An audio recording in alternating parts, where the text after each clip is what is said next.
both are clear. Okay, clear, Yes. clear. Yes.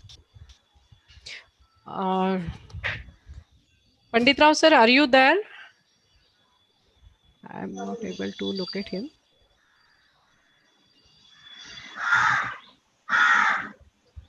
कसे madam ते हाँ उशिरा यस जॉईन सर. होते उशिरा जॉईन होते ते त्याचं मित्र हाँ आहे ना 11 हाँ आहे ना हाँ, नाही तुम्ही नाही, ते जॉईन आता जॉईन होणार होते. ही वॉज देअर, हां म्हणून एकदा चेक करते.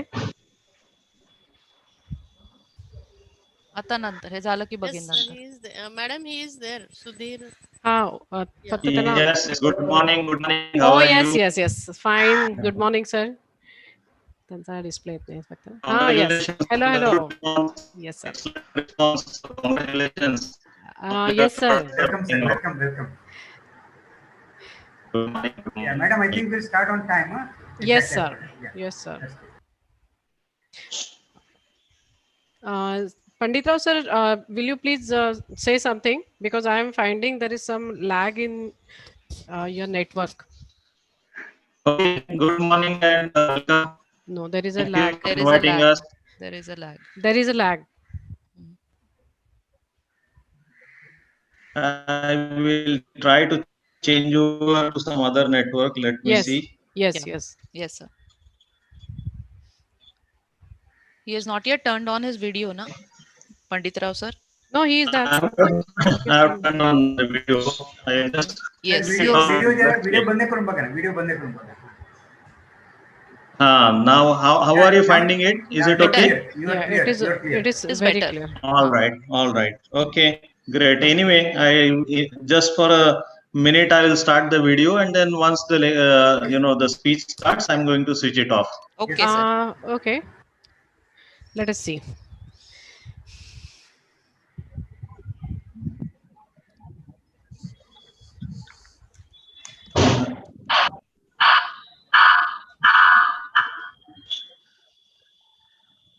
Just logging from the other device as well, so that the PLC and all that you can see. Let's check. Yeah. Yes, yes, sir.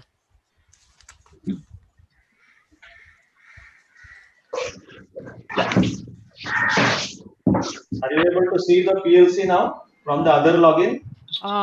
No, because you are not allowed to share the screen right now, no? The screen is okay. Now I think from the other login you can see the Okay. video of the Yes sir. panel. Yes sir. Yes sir. Yes sir. येत आहे ना, दिसतंय ना? Yes. Yes. Yes. Yes. ठीक आहे, ठीक आहे. Okay. You can see the image. Okay. So I will do the settings because I will need to start the PLC and do some downloading and all that. So Yes, sir. I'll be Yes, sir. doing that while the speech is Yes, going sir. on. Okay. Yes, Yeah, sir. yeah. Okay, sir. Yes. All right. All right. Okay. Thank you. I'll just switch off the video for the time being. Sure. Sure. Yes, sir.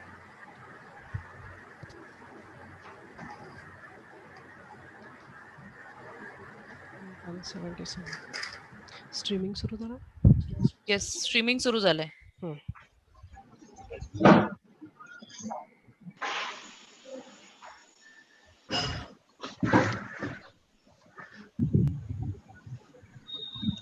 Good morning, Parag, and best wishes.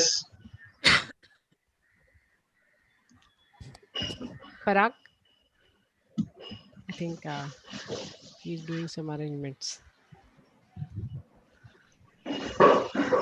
Yes, good morning. Good morning. Thank you very much. Good morning. How are you? Nice to meet you. I'm really well. How are you? Same here. Very fine. Nice Very fine. to meet you, all of you. Yeah, that's right. The new normal. New normal. The new Correct. And this is the right thing to do, because we are talking about Industry 4.0, which is going to be all remote and automated. Yes. Right. Very right, true. Right. My audio and the light and everything is fine, right? Yes. Yes. Good. So in 2 minutes we will start.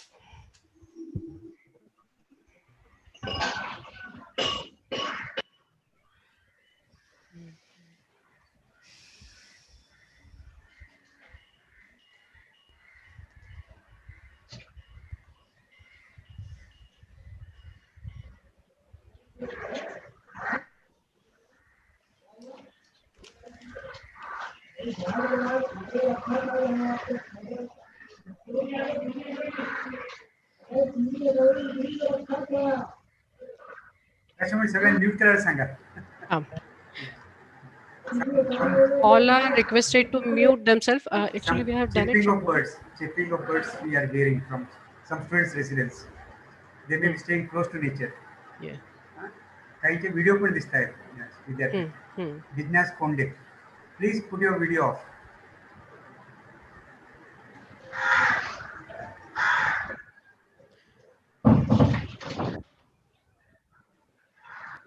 Sunil.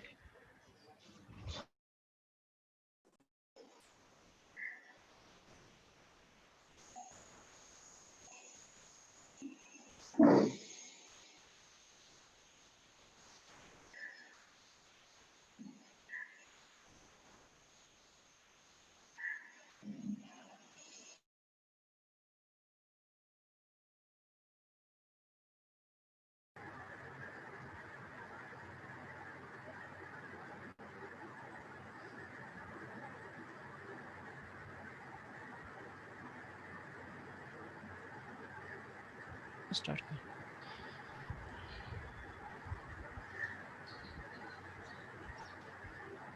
तिथून हे करायला लागेल का?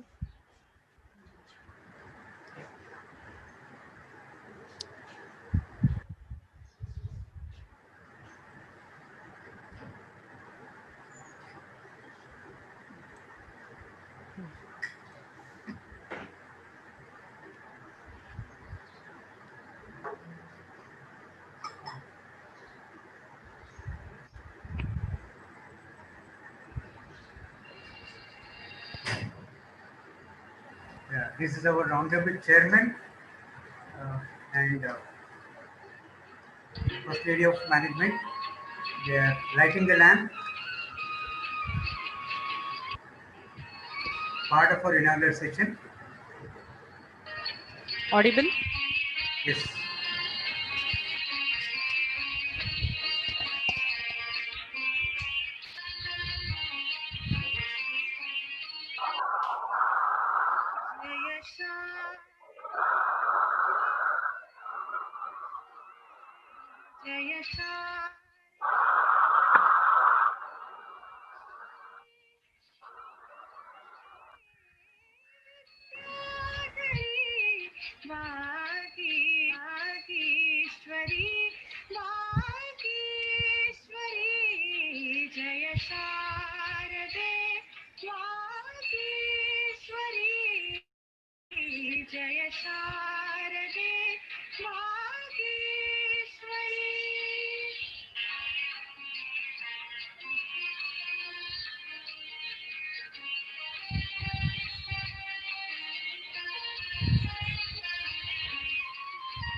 वीणेवरी फिरता तुझी वीणेवरी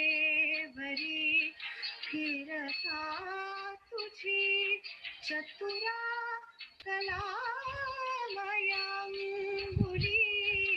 चतुरा कलामय अंगुली संगीत जन्माये नवे संगीत जन्माये नवे जडता मतीची मंगली उन्मेष कल्पतरुवरी उन्मेष कल्पतरुवरी बहरून आल्या मंजिरी बहरून आल्या मंजिरी मागेश्वरी जय शारदे मागेश्वरी विधिकन्यके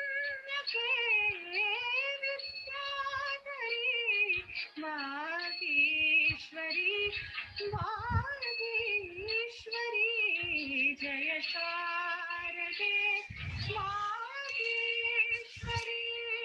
जय शारदे मागेश्वरी.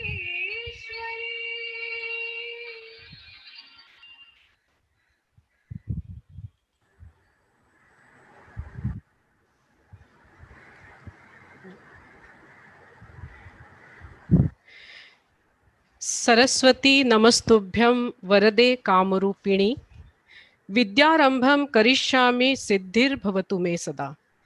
Salutation to Devi Saraswati, the giver of boon. As I begin my education, bless me Devi with knowledge and intellect to attain the wisdom. With the melodious note, our alumna Rucha Agashe Utekar has prayed Goddess Saraswati for all of us. Thank you, Rucha, for the pleasant beginning. Good morning, one and all.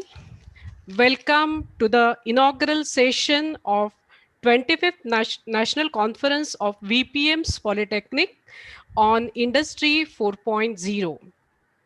On behalf of VPM's Polytechnic Thane, myself, Dr. Kirti Agashe, Head of Industrial Electronics Department and Organizing Secretary of 25th National Conference, welcome all participants on this virtual platform.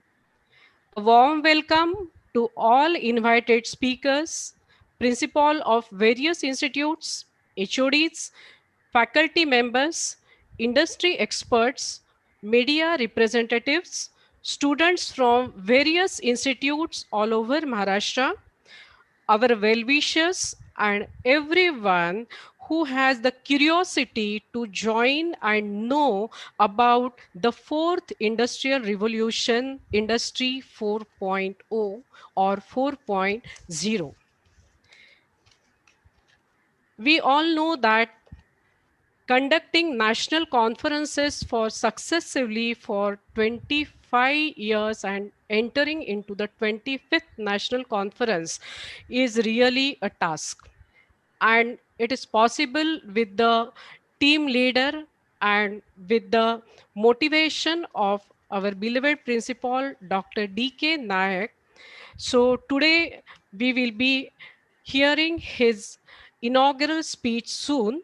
Before that, I request the Joint Organizing Secretary and Head of Computer Department, Mrs. Suhasini Shukla, to introduce Principal Dr. D.K. Nayak for his inaugural speech. Back to Mrs. Shukla. Madam, please. Good morning, everyone. Our principal, Dr. D.K. Nayak, he has been a driving force behind us for so many years, and he is the one who guides us and motivates us to conduct the conferences, and he is the person who helps us in every possible way for the conduct of our conferences. Dr. D.K. Nayak, he became the principal of Polytechnic in 2004.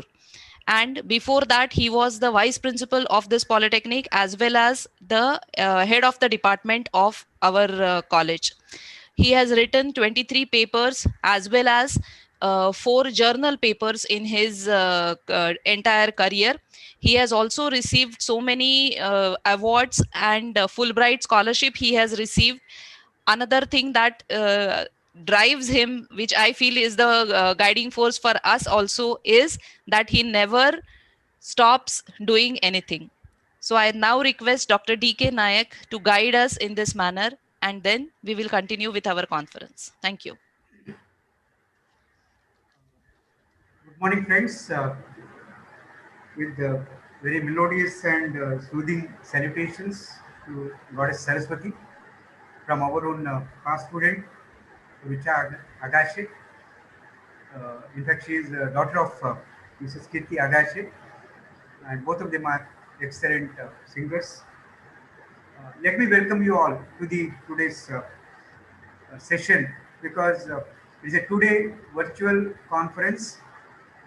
We started on time, and yesterday it was a befitting beginning with the curtain raiser that we had our own past student Praveen Bambal, and he threw light on the subject of Internet of Things as a precursor to the today's discussion.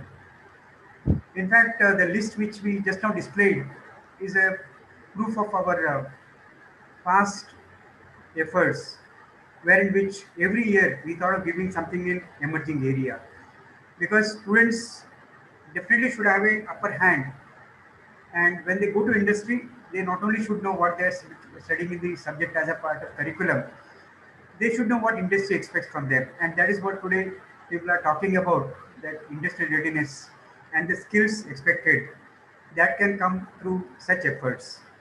And all our past conferences, they have been success, and we have seen large number of uh, or rather battery of people from industry have visited our campus.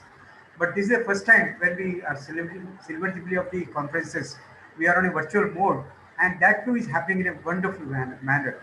Yesterday, even for precursor workshop, we had 300 plus 300 almost participants who were glued to their screens, and they were asking a lot of questions. In fact, that question answer session went on for half an hour. But today, of course, we'll stick to the schedule because we know our second speaker is also online and we don't want to make him waiting. So 11 o'clock we'll be starting our second session. So we have two very elite speakers today, Mr. Parag Rede, Vice President of CAF Gemini, and then we have Mr. Sudhir Pandit Rao, CEO and co-founder of SAN Technology from Pune. In fact, Mr. Sudhir Pandit Rao is our chairman of Board of Studies at MSBT as well. I welcome both these speakers, and they have spared their time because they are entrepreneurs, and for them sparing 2 to 3 hours for the sake of students. Okay, for them they must be getting a joy. But as from institute point of view, I convey our sincere gratitude for having accepted our invitation and being a part of this today's session. And I'm sure it will be enlightening for the students because yesterday I could see wonderful participation from our future generation, and they were curious to know a lot of things. And today their curiosity will be further resolved through the efforts of our speakers. And being a host member, I know I have to limit my sentences because we are all eager to listen to our speakers and they have logged in before time. So I welcome all the speakers, and I appreciate the last 6 months have been testing time for our faculty, for students, and seamlessly we got transformed from our classroom, blackboard and duster chalk teaching to the online mode. And some of our faculty have become experts in handling the online platform as well. So with these few words, I compliment everyone for being present. And today, one of the things what we can see is the punctuality part. Level 10 o'clock means we start sharp at 10 o'clock and in the presence of all the members here. So happy learning experience, and I wish this conference grand success. Of course, on behalf of our Honorable Chairman, Dr. Bedekar, so he has conveyed his best wishes, and today he has some another pressing commitment. Otherwise, he would have spent few minutes with us but he'll be watching our conference on YouTube recorded version later on. So welcome you all, and I hand over back to Dr. Agashi for the further proceedings. Back to Thank you. Agashi madam. Yeah, Yes, sir. Thank you, sir. yeah. Uh, Now, we all know that Industry 4.0 is going to bring lot of transformation in every aspect of life, and as we say, we have to get ready for it. And before we go for the keynote of today's conference, there is something which we would like to share with you, that as this was a lockdown period, and we all know that we have to activate the young minds which are really confused because of the entire changing scenario.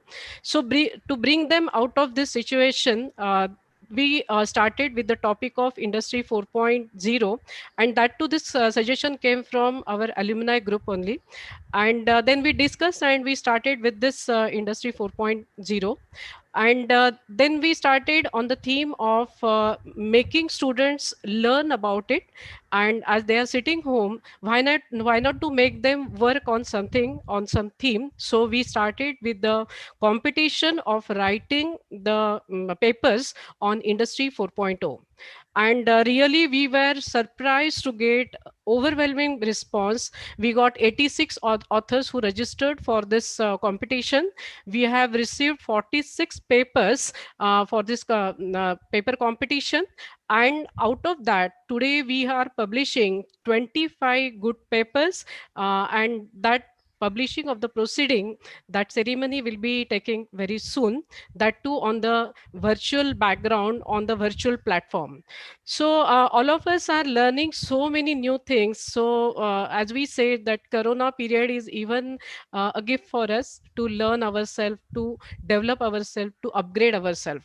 And that is how this 25 papers we will be publishing today.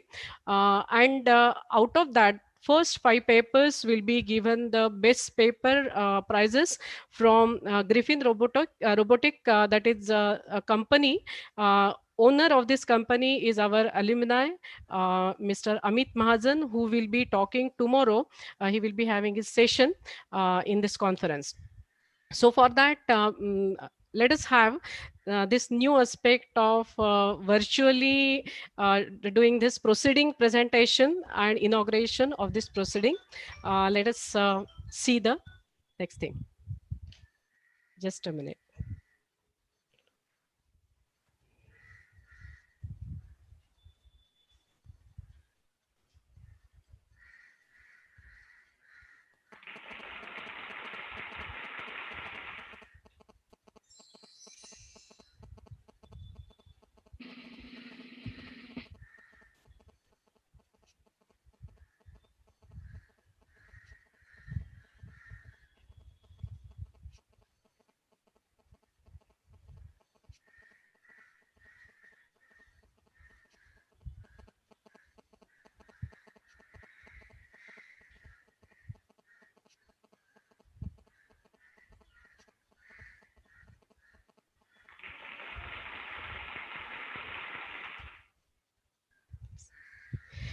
So these are the 25 papers, and we will be uploading this entire proceeding very soon on our website. And let us clap and say congratulations for all those 25 who have really put some efforts, and we congratulate all those who have participated Congratulations. for making the efforts to be a part of this new revolution. So as we know that industry for first we started with industry 0, that is the first revolution when steam engine was invented. Later on in we went for the electricity, invention of electricity. So later on we got in 1980s we got the computer and IT introduced. Then we were entering with a very fast speed with a new revolution. And in 2011 this term industry 4.0 was really coined in Germany.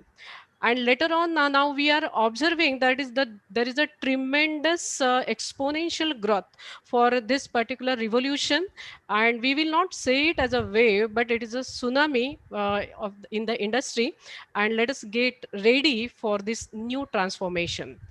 So for every conference, when we open the entire schedule, we look for who is what is the keynote address and who will be talking, who will be the keynote speaker for the conference.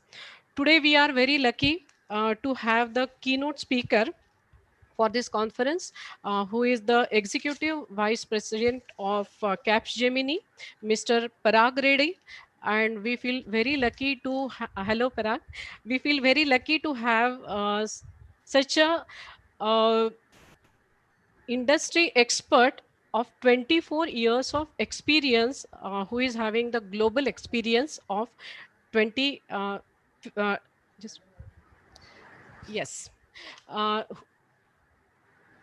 Sorry for the disturbance, who is having the experience of 25th year of this industry.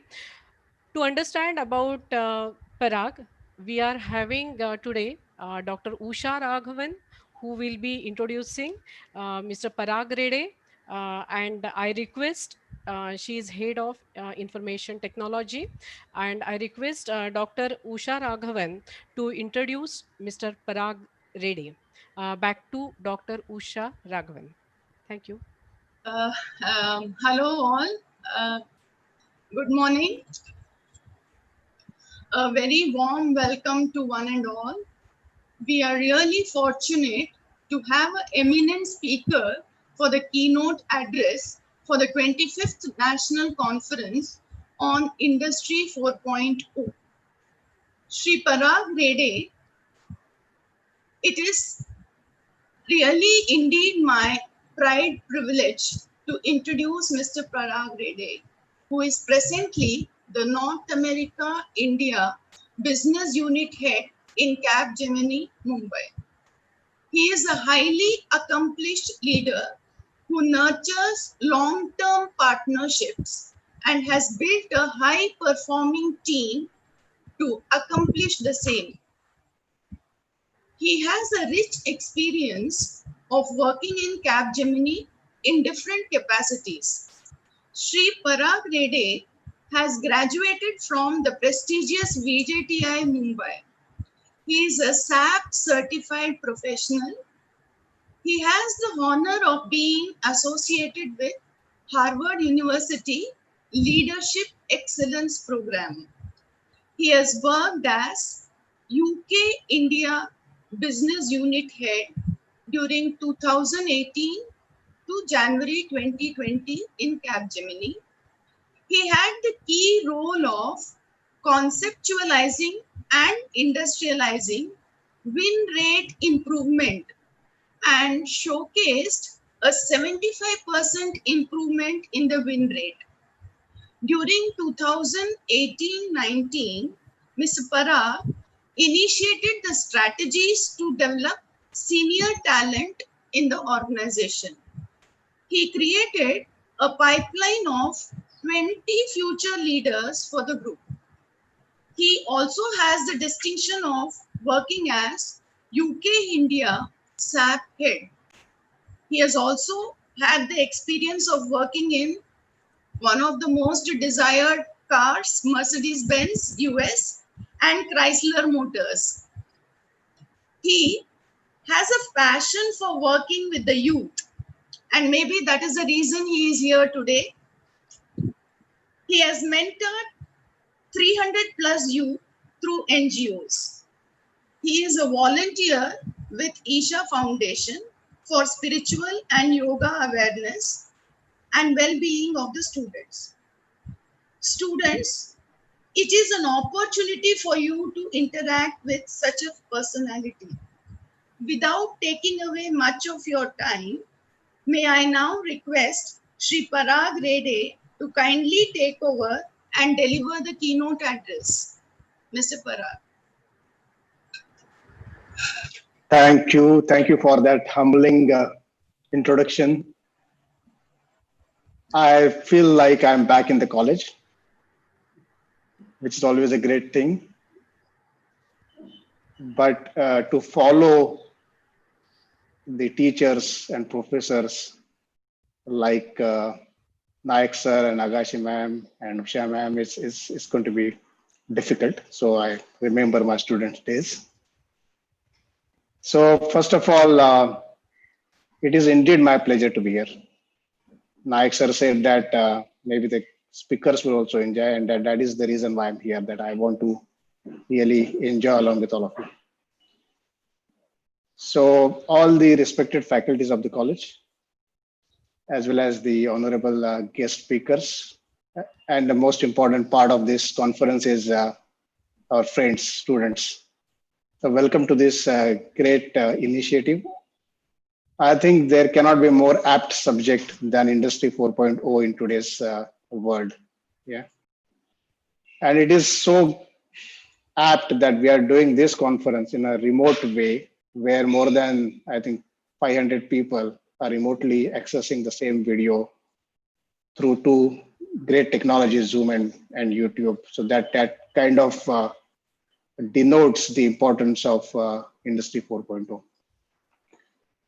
Now, students, you take on your notebooks and pens, and I'm going to go through 56 slides.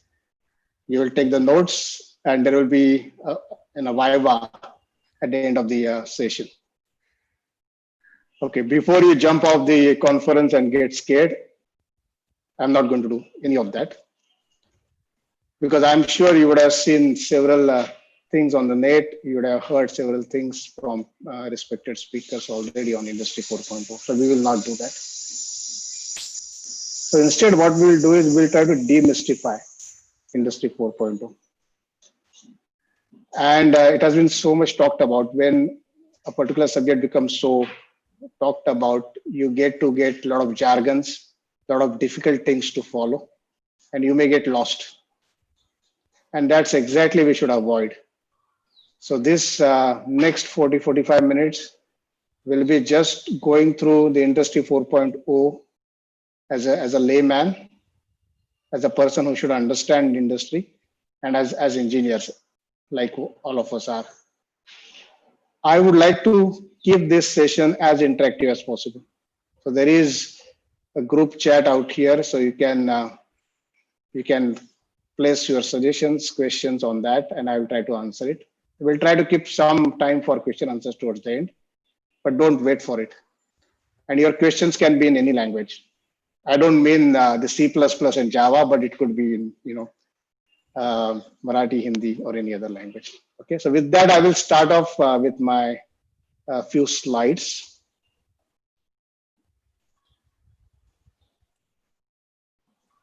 Are you able to see the slides? Yes. Okay. As you said, it's going to be Industry 4.0 demystified. Agashi ma'am talked about this, but really quickly. So 4 evolutions of industry, right? It all started in 17th century when there was a boom of mechanical machines. Yeah. Do you know what is machine? Can someone post something on what is machine? And don't give me the Three Idiots definition on it. But what is machine? I think the machine is something which actually helps us to either simplify or accelerate any manual process that we do. If we are doing something, and if you want to make it faster or easier for us, then we need a machine. I think someone has unmuted the line to answer the question. So that is machine. And it all started with the mechanical part of it. And it started with the steam engine, obviously. But machine can be a will. It actually started much before this. When the human being invented will, that was probably the most effective machine which we are still using. Because without a circular wheel, it was impossible to carry the things from one place to other. Yeah. But then what happened in the 17th century is it becomes more organized and it became an industry. For example, the handloom or pot making wheel is also a machine, but in the barter system of economics, at that time it was not an industry. Everyone was doing their own products and trying to sell it for other products. But when handloom became the cotton industry, mainly in Europe and the UK, that's where this industry revolution started. The next phase of this industry revolution was when the electricity came in picture. So as you know, we are engineers, so we can say that it all started with the mechanical engineering, then electrical engineering joined hands. And then there was a concept of mass production. Mass production was brought in by Ford Motors mainly, which is to make sure that rather than everyone creating one unit, which is a very, very laborious process and not very efficient, people get specialized. People get specialized with only, say, doing the wheels of a car. And then there is an assembly line and the car gets built very fast. Okay, so that's how it became Industry 2.0. Electricity really advanced acceleration of several inventions into industry. So after mechanical, electrical, then electronics joined the industry. That was Industry 3.0. Electronics also brought in a lot of computers, a lot of PLC machines, a lot of automated, for example, lathe machines, and that reduced the manual or labor efforts. That made the shop floor more industrialized, more fast, more accurate. And then what comes next, or we are already in that era, is Industry 4.0. Actually, it started a few years back, but now it is gaining pace. And what is pushing this is there are two things. Okay, there are two things which are accelerating this. The first one is internet, absolutely without any doubt. And then the second one is data. And you will be surprised about hearing data being an accelerator, but we'll speak about that a bit. So now, how to define Industry 4.0? Again, we are going to keep it simple. I'm going to give you a method or a model through which you will be able to demystify and understand Industry 4.0 anywhere you go. It could be in your academics, or it could be in your career, or even it could be a startup that you are going to start in the future. So when we say the industry has become intelligent, what it means? Okay, what do you mean by intelligent? See, intelligence, the human beings are supposed to be intelligent. You may get surprised a little bit, but yes, we are supposed to be intelligent. So when we say we are intelligent, what does it mean? That means we have the sensory organs, 5 of them.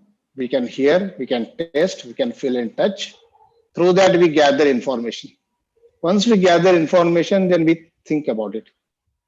Then we imagine things. When we create things in our mind, when we analyze things. That is the think part of it. The thinking leads to decision making, and thinking leads to action. And then we act on it. It could be the physical action of doing something, or it could be the decision making of deciding something. So that is the act part of it. And then as individual human beings, we should improve on what we do, the continuous improvement. We should learn from our experience of thinking and acting in the past and improve ourselves to do something better in the future, which involves memory, which involves data, which involves experience. Yeah, so this is what we do to be called as intelligent. If you really want to be called as intelligent, this is what we need to do. So the concept here is that today, the entire industry, it could be the factory, it could be the machines, it could be the set of machines, it could be people working with machines, it could be the products that the industry is producing. Everything has to be intelligent. So that means it has to have these 4 quadrants working in that. I will give a very simple example. Do you know what is the biggest computer that we deal with? It's not the laptop that you have at your home. It is actually your car. The new cars have so much of electronics and intelligence built in, that it's a machine which can think almost. You know, some of the advanced automobile industry can do several wonders. I'll give an example. So in the heavy vehicles, now there is a sensor in the tire which can sense the wear and tear of the tire. It can sense when it is time to replace tires. It can send a signal back to tire company, which will then Order the tire. arrange tires for that vehicle to get replaced. Yeah. So that kind of sophistication we're talking about here. So now let's go through these four quadrants, and this is our method of analyzing any industry 4.0 situation. So let's start with sense. Again, as I said, that we have sensory organs. So like that, the industry and machines should have the sensory organs, and they should also gather data. So for example, we smell. So the smoke detector could be a sensory organ of a machine, right? The other example could be that we see the things. And here the augmented reality and virtual reality could be the eyes of your machine or of your industry. We touch and feel. If you had to find whether a person is running a temperature, it's very common in today's corona time, then we touch the person to see whether he's running temperature. So the temperature transducer or sensor is that mechanism for a machine. So are you getting the point that every machine has to have the sensory organs, and that machine has to imbibe the inputs from the situations around that machine or around that industry or within that machine or within that industry. So if that happens, every machine, every engine, every product, every flow becomes an intelligent thing. And when you gather all these things together, it becomes Internet of Things, right? So it's probably the best way to demystify it. That we say IoT, but what is IoT? You make every component of your industry intelligent so that these components then can communicate with each other. We have to also listen to social media because there are two words now, right? The one word is where we live and breathe and meet each other and speak with each other. The other word is in the social media. And I don't have to tell this to the young youths here. Sometimes even social media gets more prominent than your real life. So as industry, as factories, people need to listen to the social media as well. So that is another sense part of it. And then you use sentiment monitoring in the social media or social listening in the social media to see how the people are perceiving, the consumers are perceiving the products or the company or the brand. And then you gather that information and then you apply that back on what you do. I will give an example. Let's say Rolls Royce is not a car company, but the company that manufactures the uh, engines for the aircrafts. Okay, a very, very sophisticated engineering company. So you will think, they don't need to worry about social media. If Unilever shampoos and cosmetics, listen to social media, we can understand.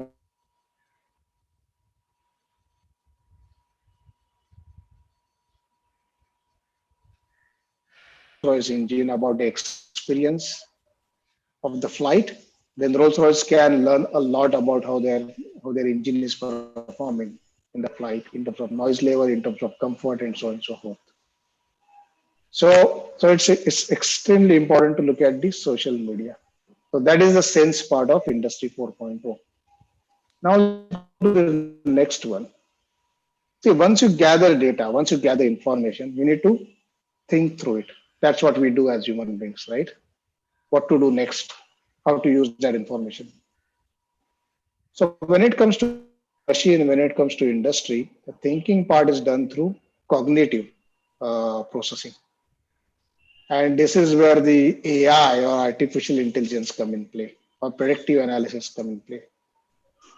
This is nothing but softwares or apps that can get huge amount of data information gathered through different sources, and then that can think like human being.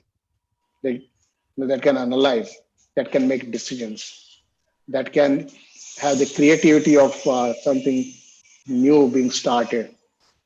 So, so this is where, if you follow things on the coding part, Pythons of the world, those technologies are extremely powerful in creating cognitive artificial intelligence. Because what's the point of gathering data if you cannot process that data and make decisions or act on it? Another part of it is analytics. Again, you would have heard this a lot. Yeah. So analytics is something which turns data or raw data into insights. Insights means something which you can use for decision making, something you can use for the actions. And there is a term called as big data. Big data is used to describe the fact that data is not organized anymore. There are organized data, which then means, for the computer students, it is your database, which is quite organized. You can run queries out of database, very simple, SQL. But that is only a small part of it. There is a lot of data which is unorganized. And we spoke about social media, tons of data which is not really organized in a particular way. It could be the IoTs which are sending data from the sensors. Yeah. So all this unorganized data and organized data, if you put together, that becomes the big data. And big data is something which you have to analyze through data lakes and so on and so forth to create the insights. I will give an example. Let's say there is a water company. The water company purifies water and supplies water to our homes. But one problem of water company is usually the water leakages or the pipeline breakages that happen very frequently. And imagine a Western country where the weather is extreme, very cold temperatures, where these water bursts are very common. So a company use this big data analytics to predict when the next water cable breakage is going to happen. It's very cool, right? So it was all about IoT sensors, which was trying to figure out the pressure of water, the demand of water, the quality of cable, the weather, and then based on the past data of when the burst used to happen, this piece of code started predicting that 10 days from now, that particular area, this particular cable of water may burst. And then it went up to almost 60% accuracy. So you can imagine the power of analyzing data and making decisions. So if you can avoid a water breakage, it means so much of, first of all, the cost saving, then obviously the convenience of customer, and then the overall efficiency of the organization. So there's several examples. We don't have a lot of time, but that is the thing part of it. What is the point? You just think about it and don't do anything about it, right? So acting on it, actions are important. And this is where we spoke about statistics, cognitive. We spoke about computers. We spoke about the computer engineers. Mechanical engineers may think, or industrial engineers may think, where are we? So this is where you come in picture. So robotics, very, very high advanced state of mechanics. You can apply all your theories to make the robotics as efficient as possible. Smart factories, automation, 3D printing. This is where the things get done using data. I will talk about digital twin as a concept. So imagine you have a big factory and imagine you have tons of people working in the factory, both on maintenance and production. It will be almost impossible if you are a managing director or general manager of that factory to know what's going on in each and every part of that shop floor. Okay. But you can do that by creating a digital twin. Digital twin is nothing but a digital judwa bhai of that factory, like a cockpit on your screen, where you can monitor what are the things that are going on in the factory, and you can make decisions and do preventive actions. I'll give an example again. Let's imagine the ship maintenance company. And these are the huge warships. Their lengths are in kilometers. And this deck at which the ships are uh, maintained, these are like 7, 8, 9, 10 kilometers long yards. And then imagine that you are a worker who is working on that ship, fixing something in the ship, in that ship. If you go there, walking or by car, 5 kilometers, and start working on something, and then you realize that you have forgotten an important drawing to be brought in with you, or you have forgotten an important tool to be brought in with you. Just imagine the kind of rework. You have to go back, get that thing, or call someone. Waste of time, waste of energy, and waste of money. So digital twin will create that scenario on your machine so that you will know what is the fault in the ship. You will know what kind of drawings you need to carry on your handheld device. You know what kind of tools you need to carry upfront, even before going to the ship. So that is the power of having the digital twin, where you can imagine and monitor the things sitting in an air conditioning cabin and know what is really going on at any point, at any part of your shop floor or industry. Really powerful, isn't it? Then, you have gathered data through your of sensory objects. Then you have thought about it, you have made decisions, you have acted upon it. But we have to also do the continuous improvement. This is the time, this is the era where you can't really be stagnant. You have to do continuous improvement. You have to look at what has happened in the past, look at those experiences and learn from them and do the things in a better way next time. It needs a lot of memory. It needs a lot of tracking and tracing. The blockchain, which is the terminology which is being used quite often. So blockchain is one technology that allows different parties or different stakeholders to have a common tracking and tracing mechanism in a simple word. What does it mean? Let's say that, let's take your example. You are a student, your college has all the data about your academics. Then you are going to get placed in a company, which then have the data about, they need to know about your personal data, which is you. They need to know about your academics data, which is college. And then they will create their own employment data. Yeah. So if there is a system called blockchain that allows college to check in a very secured way and post your academic data, that allows you to post your personal data, very, very confidential data. And then that allows your employer to access only that data which is secure for that employer to access, and then create their own data of salary and so on and so forth. Then our life will be so much easier. We don't have to carry papers. We don't have to do anything on the app. So it will be one database with, technically it's called as different ledgers, which are stored in a very secure way. Another concept there is machine learning. Like we learn from our experiences, machines also should learn from the experiences and make the better decision, make the better product next time. I will give an example. There was a competition of creating the most creative ad. I think it was for a shoe or something in Japan. And the best creative minds, media people were applying their thoughts Okay, but you know who won the best ad award? The best ad award was won by a robot, a piece of code which analyzed all the award-winning ads for shoe in last 20 years. Then it figured out what is the best thing that the people want to see based on the social media comments about shoes, and that piece of code actually created the best ad,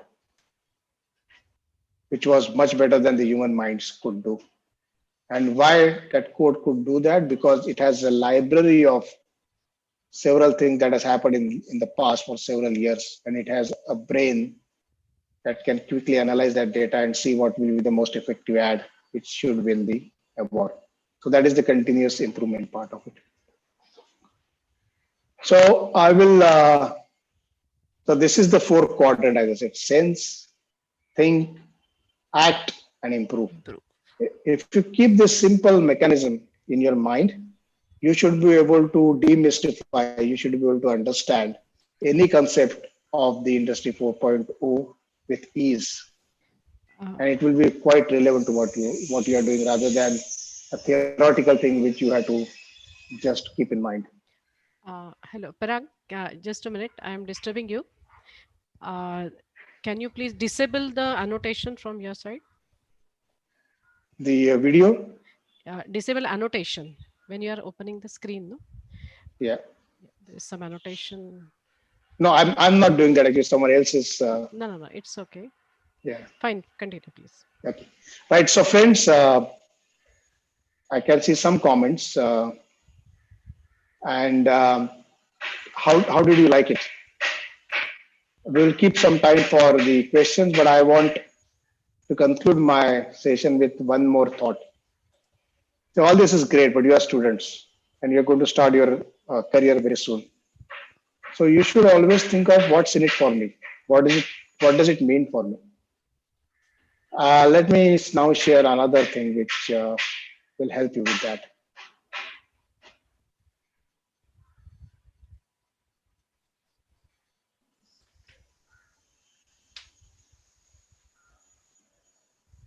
Okay, so this is what I'm going to conclude with.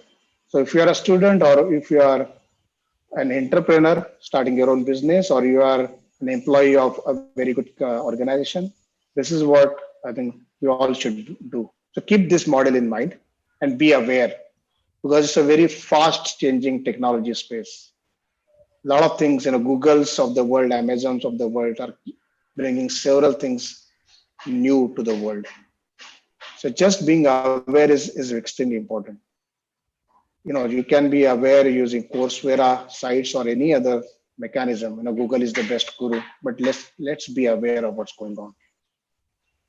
Then let's be curious of what more we can do in a particular field. Choose your field of liking and then go a little deeper. More academic mind people can obviously do research, can have their own patents across some of these aspects that we spoke about. So being curious is important.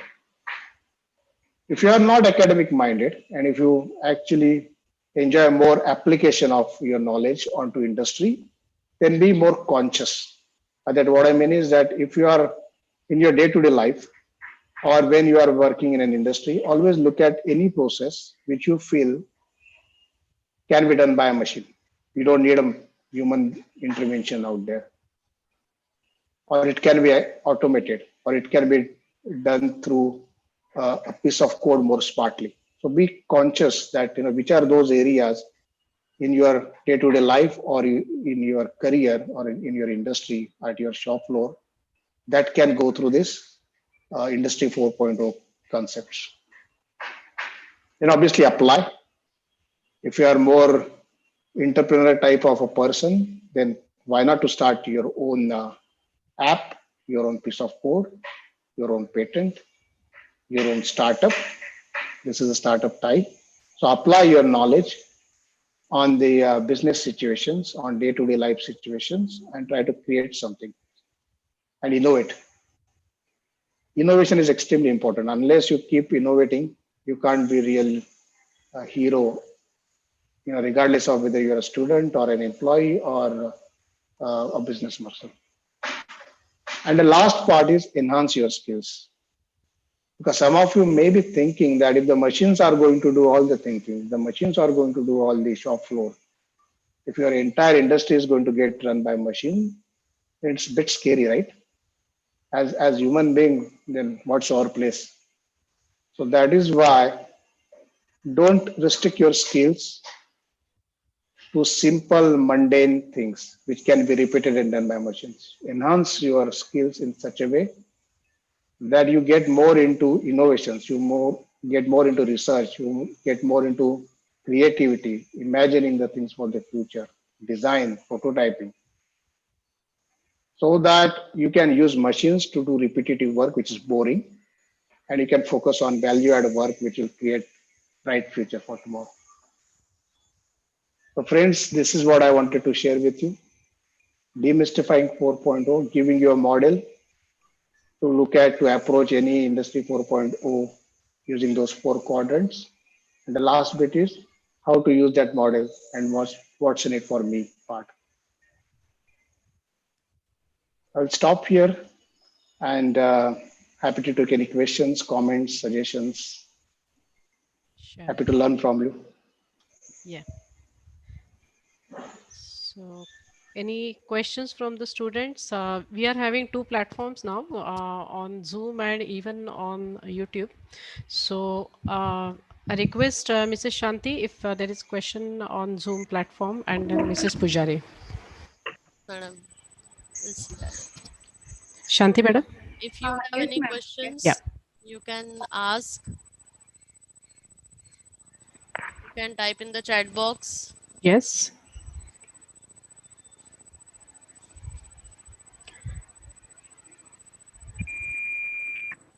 Please Okay. explain blockchain again in simple words. Sure. Student is asking. Yeah. Sure. I will try to. First of all, thank you for all your compliments. I can see several comments from you. So good that we both enjoyed. So blockchain, people who understand a little bit of accounting, you have a ledger, right, where you store that. Okay, you paid you paid your friend some money. Yeah. So you will create a khata book and say that I lent 100 rupees to Vishal. Yeah.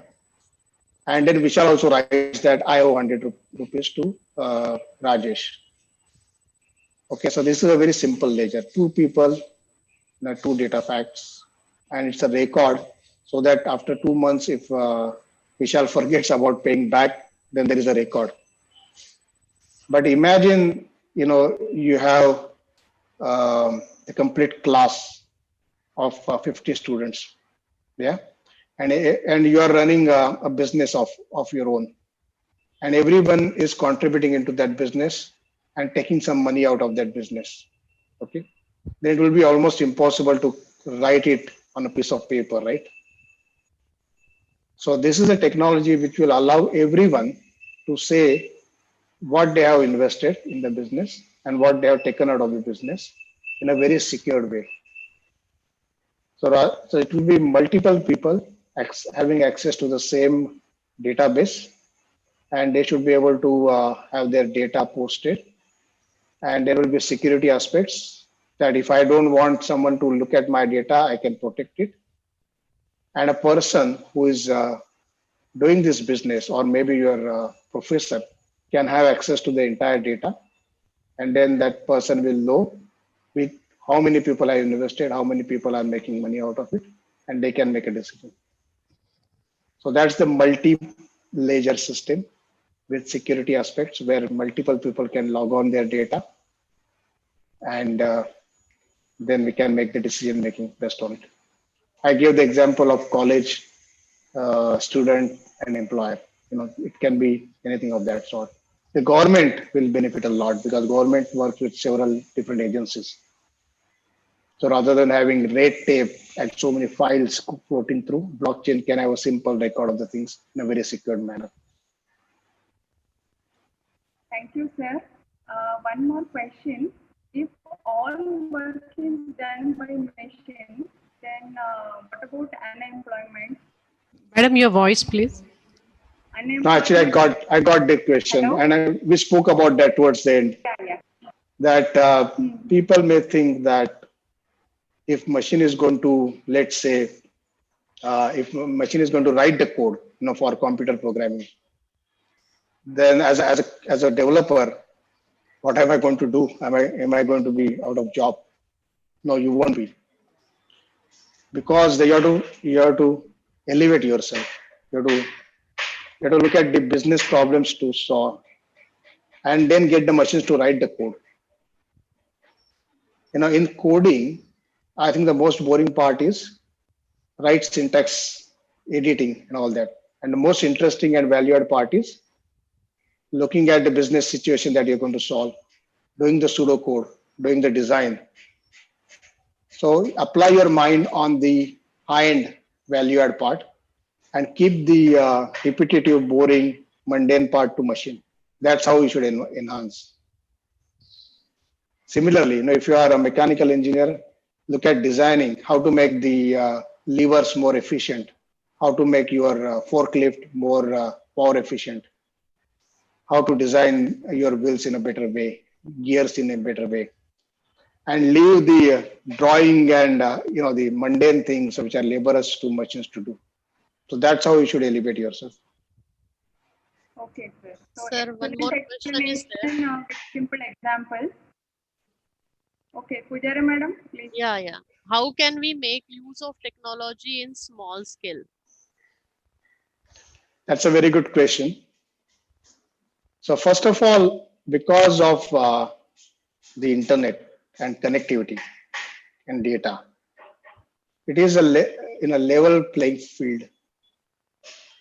By that, what I mean is, say if you have, let's say UPI, okay, to receive and pay money, then it's not only the big websites like Amazon who can do the business through commerce, digital commerce, but your own, let's say, laundryman can use the UPI to do the same business, right? He can have the list of the customers. He can keep track of the expenses, and that can be an online transaction. So much easy, so much more efficient. You don't have to worry about chutta. Yeah. So because of this, actually, it is more it is becoming more democratic. Small, big, medium size enterprises can really make use of technology without any blockages. And the data and internet has become so inexpensive. So that is one part of it. The second part of it is something which we did not speak about, which is cloud computing. Yeah. So cloud-based applications are very, very important. It's a boon for the small industries. The small industries who cannot invest in their own servers, who cannot invest in their own software, who cannot invest in their own database, can just buy a cloud application and pay only as they use it. So it's like, imagine that you are running, you have put up a shop to produce something, and when the electricity board was not there, if everyone has to create their own generator or have their own batteries, how clumsy it would have been. But now electricity board is there. You have to just get your account and electricity comes to your place, right? That's how the cloud is. Before cloud, every company had to do their own hardware, software, coding, everything, database to manage their business. Now cloud is like electricity board. They have figured it out. They have the things to use. You have to just plug in, pay for what you are using, and start using it. So these two things will help small industries. Okay. I hope it is clear to the audience. Yes. One more question the student is asking. Sir, what do you think? What will happen in Industry 5.0? Futuristic. 1 minute, I suggest one thing. If we are on the virtual platform, so if anybody wants to ask, he or she can open the video. Unmute them. Okay. And once madam reads the question, you are free to make use of the virtual platform. Yeah, you can open your video. Otherwise, let us go ahead. Okay. So I think I read one comment that why AI is not included in Industry 4.0. That is not true at all. Artificial intelligence is a very, very important and foundational part of Industry 4.0. That is part of the think in the model, if you remember, we spoke about it. Okay. So Industry 5.0, when Industry 1.0 happened, no one thought about 2.0. And similarly, no one thought about 3.0, 4.0. So I think it starts with science fiction. Yeah. If you really look at it, the science fictions, either the books or movies will start imagining the future. So keep a track of that and try to, if you're creative, then try to imagine what could be 5.0 yourself. And you can change your career. You don't need to be an engineer. You can be a science fiction writer. So every industry starts with visualization and imagination. And it could be anything. It could be not restricting the things to the earth, and could be going to the galaxy and planets, or it could be everyone being an industry from home. It could be anything. But don't restrict your thinking. Don't define what is Industry 5.0. That will take out the fun. I think we all should keep imagining, keep visualizing, and keep writing about it, making movies about it, so that at some point in time it will happen. Okay, thank you, sir. One more question from Nilesh. Does it require software background or programming to enter or to enter to Industry 4.0? Or what? Very good question. Very good question. There are two ways of looking at it. The first is coding, apps, development, computer is not a separate thing in your life. Imagine your own life. You are doing so many things through mobile. So mobile is not called as a laptop. It's a computer, and you are already interfacing so many things through. So first of all, don't be scared of it. It's everywhere. So be aware of it. Try to have at least some basic knowledge, and also try to see how to make use of it. You don't have to code, but you should know how to make use of the code. The second part of it is, regardless of the fact that the computer coding development is everywhere, the fundamental engineering is not going away at all. So if you are a mechanical engineer, if you are a civil engineer, if you are a telecom engineer, then in the act part, the robots may know what to do, but you have to build the levers, you have to build the pulleys, you have to build the wheels, you have to build the mechanical parts to make it happen. So thermodynamics is not going away at all. So the fundamental science, fundamental engineering is the most important thing. Don't lose connection with that, because only if you are good in that, you should be able to make use of your technology to make it better. Thank you, sir. Thank you, sir. Sir, one student is asking, do we have the computing power and resources to digitize everything? So there are two parts to it. The first is, as I said, the cloud computing. If you look at the Amazon, if you look at Azure, if you look at some of the apps that we use, even our emails. Okay. Earlier, we used to have our own machine storing our big documents, right? Now we don't do it anymore. We create an account in, let's say, Google or Yahoo, which gives us tremendous memory, and we can store our things very secured way. Imagine that option was not there, and you have to procure a big machine to store all your documents. So the cloud is going to solve this problem of how to create more capacity, more memory, more computing power, more code for all of us to use. Open source coding. There are several codes available which you can just download and start using. Okay, so that is the first part of it. The second part of it is it's more economical. Once an industry starts rolling fast, the infrastructure gets built. Okay, so as you can see in India as well, now we have probably one of the fastest internet, which was not there a few years back. Everyone has a smartphone. Just imagine only 6-7 years back, not everyone had a phone. 15 years back, having a landline was a big thing. Yeah. So when the industry will move, the government, the big industry sectors, even the common people will start creating investments and the infrastructure. So it will come. The answer is yes. We should be able to digitize everything, and there will be enough power commonly to make it happen. Thank you. Thank you, sir.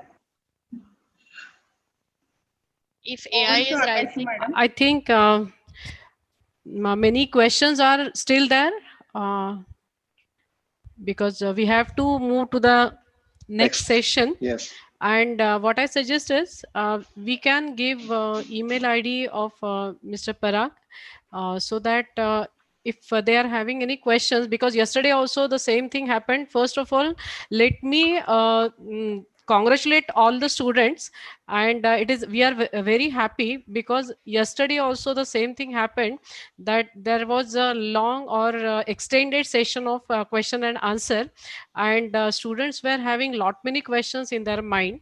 So it is a good sign that young minds on this new revolution, and it is a very good outcome which we can see from this conference. But here I think we will be ending with the first session as we have to go ahead with the next session also today. So we will be putting the email ID of Parag sir in chat box.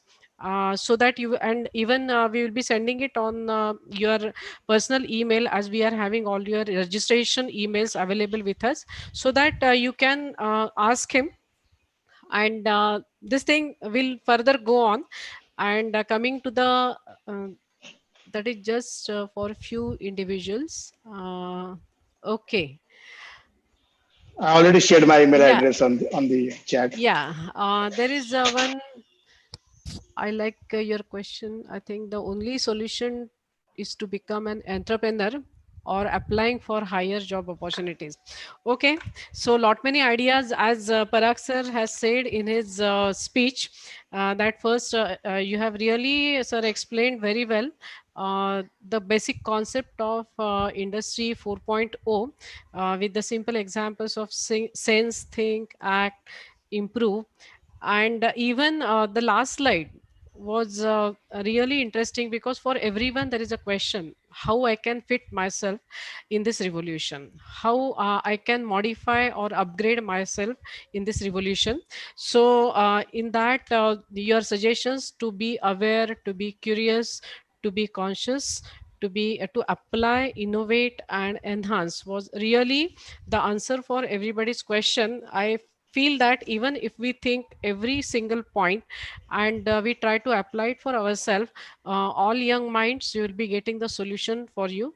But only thing that now the time has come, you have to start thinking and then start acting on it as early as possible, maybe in a very small way. So really the first session, inaugural and keynote, was really very interesting, and it has really given that good start for the entire conference. I thank Parag Rede sir for his valuable time, because we all know, being the executive vice president of such a great international company and getting his time. We do value your time and your commitment, sir. Thank you so much for accepting our invitation. And I personally know Mr. Parag uh, as a very versatile personality.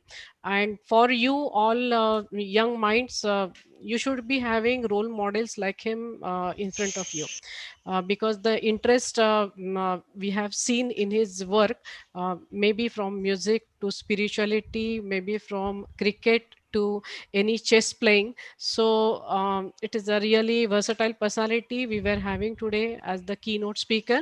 So thank you so much, and thank you all viewers for being there, because I am observing normally it happens that initially with all full enthusiasm people are entering and they slowly start escaping, but we are getting a very good count of attending people on the platform, and even there are on YouTube also the students and other participants, they are observing. So thank you so much for making the session very interesting. And anything anybody wants to share, otherwise we'll be terminating this or we will be stopping with this first session of keynote address, and then we'll be moving for the next session. So thank you so much. Thank you. Thank you. It was my pleasure. It was wonderful meeting with all of you virtually. And I'm sure we'll be in touch. All the best for your future and goodbye. Thank you. Thank you. Very nice listening to you. Yes, sir. Thank you so much. Nayak sir, you want to add anything? Thank you. No, thank you. Thank you. Okay. Please Thank continue. you. Next. Yes, sir. Yes, sir. So students and rather participants, today I should not say students as a habit as a teacher, but today we are having so many other people who are interested in this revolution on this platform. So we are moving to the next session, which is from industry expert and Mr. Sudhir Panditrao from Pune. And about him, we will like to know from head of instrumentation department, Mrs. Vaishali Joshi. So I request her to introduce today's invited speaker, Mr. Sudhir Panditrao. Joshi madam, please. Good morning once again to all the dignitaries, eminent speakers, all the participants, viewers, my colleagues and dear students. After the corona lockdown, we are now in the unlock 4.0 phase. Mike जवळ घ्या. Madam. Mike. Yeah. You're not audible. Yeah. थोड़ा आवाज कमी येतोय ना. Yeah. Please continue. Yeah. Please continue. So after the corona lockdown, we are now in the unlock 4.0 phase. And here we are talking about industry 4.0. Corona has taught us many lessons. And as Akasha madam said in the morning, it is because of the pandemic that we are conducting this conference online. And because of which we are able to invite all the expert speakers from all across the globe. It is said in Rigveda, Ahano bhadraha kartavyo yantu vishwataha, which translates into English as, let noble thoughts come to us from all the sides. And here we are welcoming our next speaker from Pune, Mr. Sudhir Panditrao, co-founder and CEO at San Techno Mentors Private Limited and Engineers SBU. He has done Masters in Instrumentation and Control from College of Engineering Pune, which is one of the most reputed colleges in the country. He has over 29 years of industrial experience in core instrumentation areas from detail engineering, installation commissioning, and automation. He also has a teaching experience at COEP, Government College, and University of Pune. He is associated with number of institutes as a visiting faculty and as a member board of studies. He is also postgraduate recognized teacher at the university. He has published many papers and also presented a paper at IEEE conference on advanced process control at Vancouver, Canada in May 2005. He is an associate faculty for TUV Academia, Middle East for conducting training programs in the Middle and Far East. So with his perfect balance of industry and academic experience, I am sure we would not have found a better person than Mr. Sudhir Pandit Rao to do justice to the theme of the conference. I welcome you once again, sir, and request you to talk on I 4.0 architectures, legacy systems, digital transformation, and smart engineer. Over to you, sir. धन्यवाद Joshi ma'am. धन्यवाद. नमस्कार, सुप्रभात. सर्वप्रथम VPM पॉलिटेक्निकचे organising committee संपूर्ण team, doctor के Agashe, doctor नायक आणि त्यांचे सहकारी सर्वांचं आवाज जरा कट होते. आवाज. त्याचं व्हॉइस ब्रेकिंग. Hello sir. मी मनापासून अभिनंदन. अत्यंत महत्वाच्या विषयावरती, अत्यंत महत्वाच्या अशा विषयावरती ही कॉन्फरन्स आपण ऑर्गनाइज केलेली आहे. I am okay. Is that audible? Yes, sir. Yes, Now sir. you're audible. Now you're audible. All right. Okay. Yes, sir. I will be switching off the video in between. That's better. So सर्वप्रथम मी आपल्या सर्व टीमचं आणि सहकाऱ्यांचं अभिनंदन करतो. अत्यंत महत्वाच्या अशा विषयावरती, म्हणजे सर्वांसाठीच हा विषय अत्यंत महत्वाचा आहे. फक्त स्टुडंट्सच नव्हे तर कॉलेजमधील प्रोफेसर्स, इंडस्ट्रीमधील वेगवेगळे लोक, एक्सपर्ट, सर्वांच्यासाठी हा अत्यंत महत्वाचा विषय आहे. अशा विषयावरती आपण ही जी कॉन्फरन्स ऑर्गनाइज केलेली आहे त्याबद्दल मी आपलं अभिनंदन करतो. आणि आपल्या कॉलेजतर्फे अशा कॉन्फरन्सेस अरेंज करण्याची जी लिगसी म्हणजे परंपरा आपण जपलेली आहे आणि अनेक वर्ष अशा चांगल्या कॉन्फरन्सेस आपण ऑर्गनाइज करत आहात, त्याबद्दल देखील आपलं अभिनंदन आणि पुढील वाटचालीसाठी शुभेच्छा. धन्यवाद. अशा प्रकारच्या कॉन्फरन्समध्ये स्पीकर म्हणून आपण मला बोलवलं त्याबद्दल देखील धन्यवाद. With this now I will switch over to my presentation. I will share my screen and switch over to the presentation.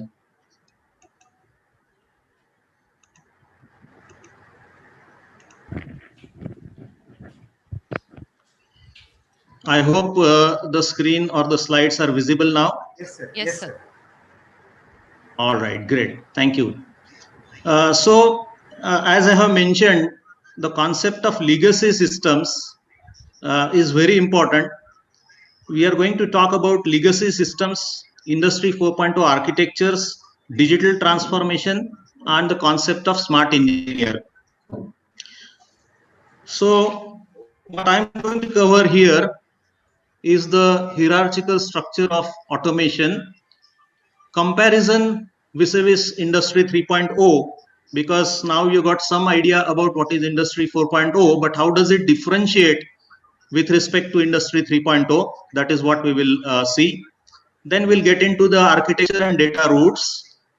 We'll try to understand what are the different technologies and skill sets that are required for being successful in this domain of Industry 4.0. Then we will have some concepts of digital transformation, talent development, and the concept of smart professor as well as smart engineer for being successful in this domain. Now let's talk about the legacy systems. Why are we discussing about legacy systems here? Legacy systems is more like old generation systems. We are all now talking about Industry 4.0, which is a revolution, industrial revolution. And as Mr. Parag has mentioned about the technologies that are coming up, the artificial intelligence and the smart systems and things like that, where is the role of legacy systems or old generation systems? Now this is where, my dear friends, we have to be very, very, what I would say, careful about getting into the new systems. In any industry, if you look at it, any point of time, there is always going to be a combination of various different systems. I'm talking about the automation systems. I'm talking about, let's say, instrumentation or control systems, which are already existing. There are already some hardware and software which has been already deployed in all the different industries. If we talk about oil and gas, petrochemical, power, any kind of industry, automobile or automotive industry, water or wastewater industry, pharmaceutical industry, food industry, any one of these industries, there is already a lot of automation, already a lot of systems in place. Now, what do we do with those systems? Are we going to throw all these systems overnight just because some new technology has come in, just because something new is in the market? Are we going to throw it? If we compare ourselves, for example, our laptop, just because every new day there is some new laptop coming in the market, are we able to just throw or dump our old laptop and are we able to get the new laptop? No, because already we have invested heavily and we want to make sure that as much as possible, I want to make use of the old systems, old, let's say laptop in this case, as much as possible. Beyond a certain point, obviously there will be a changeover. So there is some transition period. Some systems will be replaced, some systems will be newly bought, some systems will be coming with the latest generation technologies. But those will also have to be interfaced, or what I would say connected, or those also will have to be working alongside the old systems. Yes, new systems will come in, but that doesn't mean that old systems will go out overnight. So we have to understand what are these old systems doing, what are the new systems that are going to come up, and how do we bridge the gap, or how do we make sure that the transition is smooth, transition doesn't happen overnight. Okay, this is what is very, very important, and that's where I want all of you to understand the importance of even existing systems. Perhaps even upgradation of your existing systems may give you the desired results with the kind of return on investment that you are looking at. Every new component, every new system, every new equipment that you are going to buy, you will have to always answer the question, what is the return on investment I'm going to get? What is the payback period of this? So these are some of the most important commercial things which you have to think before going in or before adopting the new technology. So let's try to understand what are these legacy systems and what is the new that is coming in as a part of Industry 4.0 era or domain.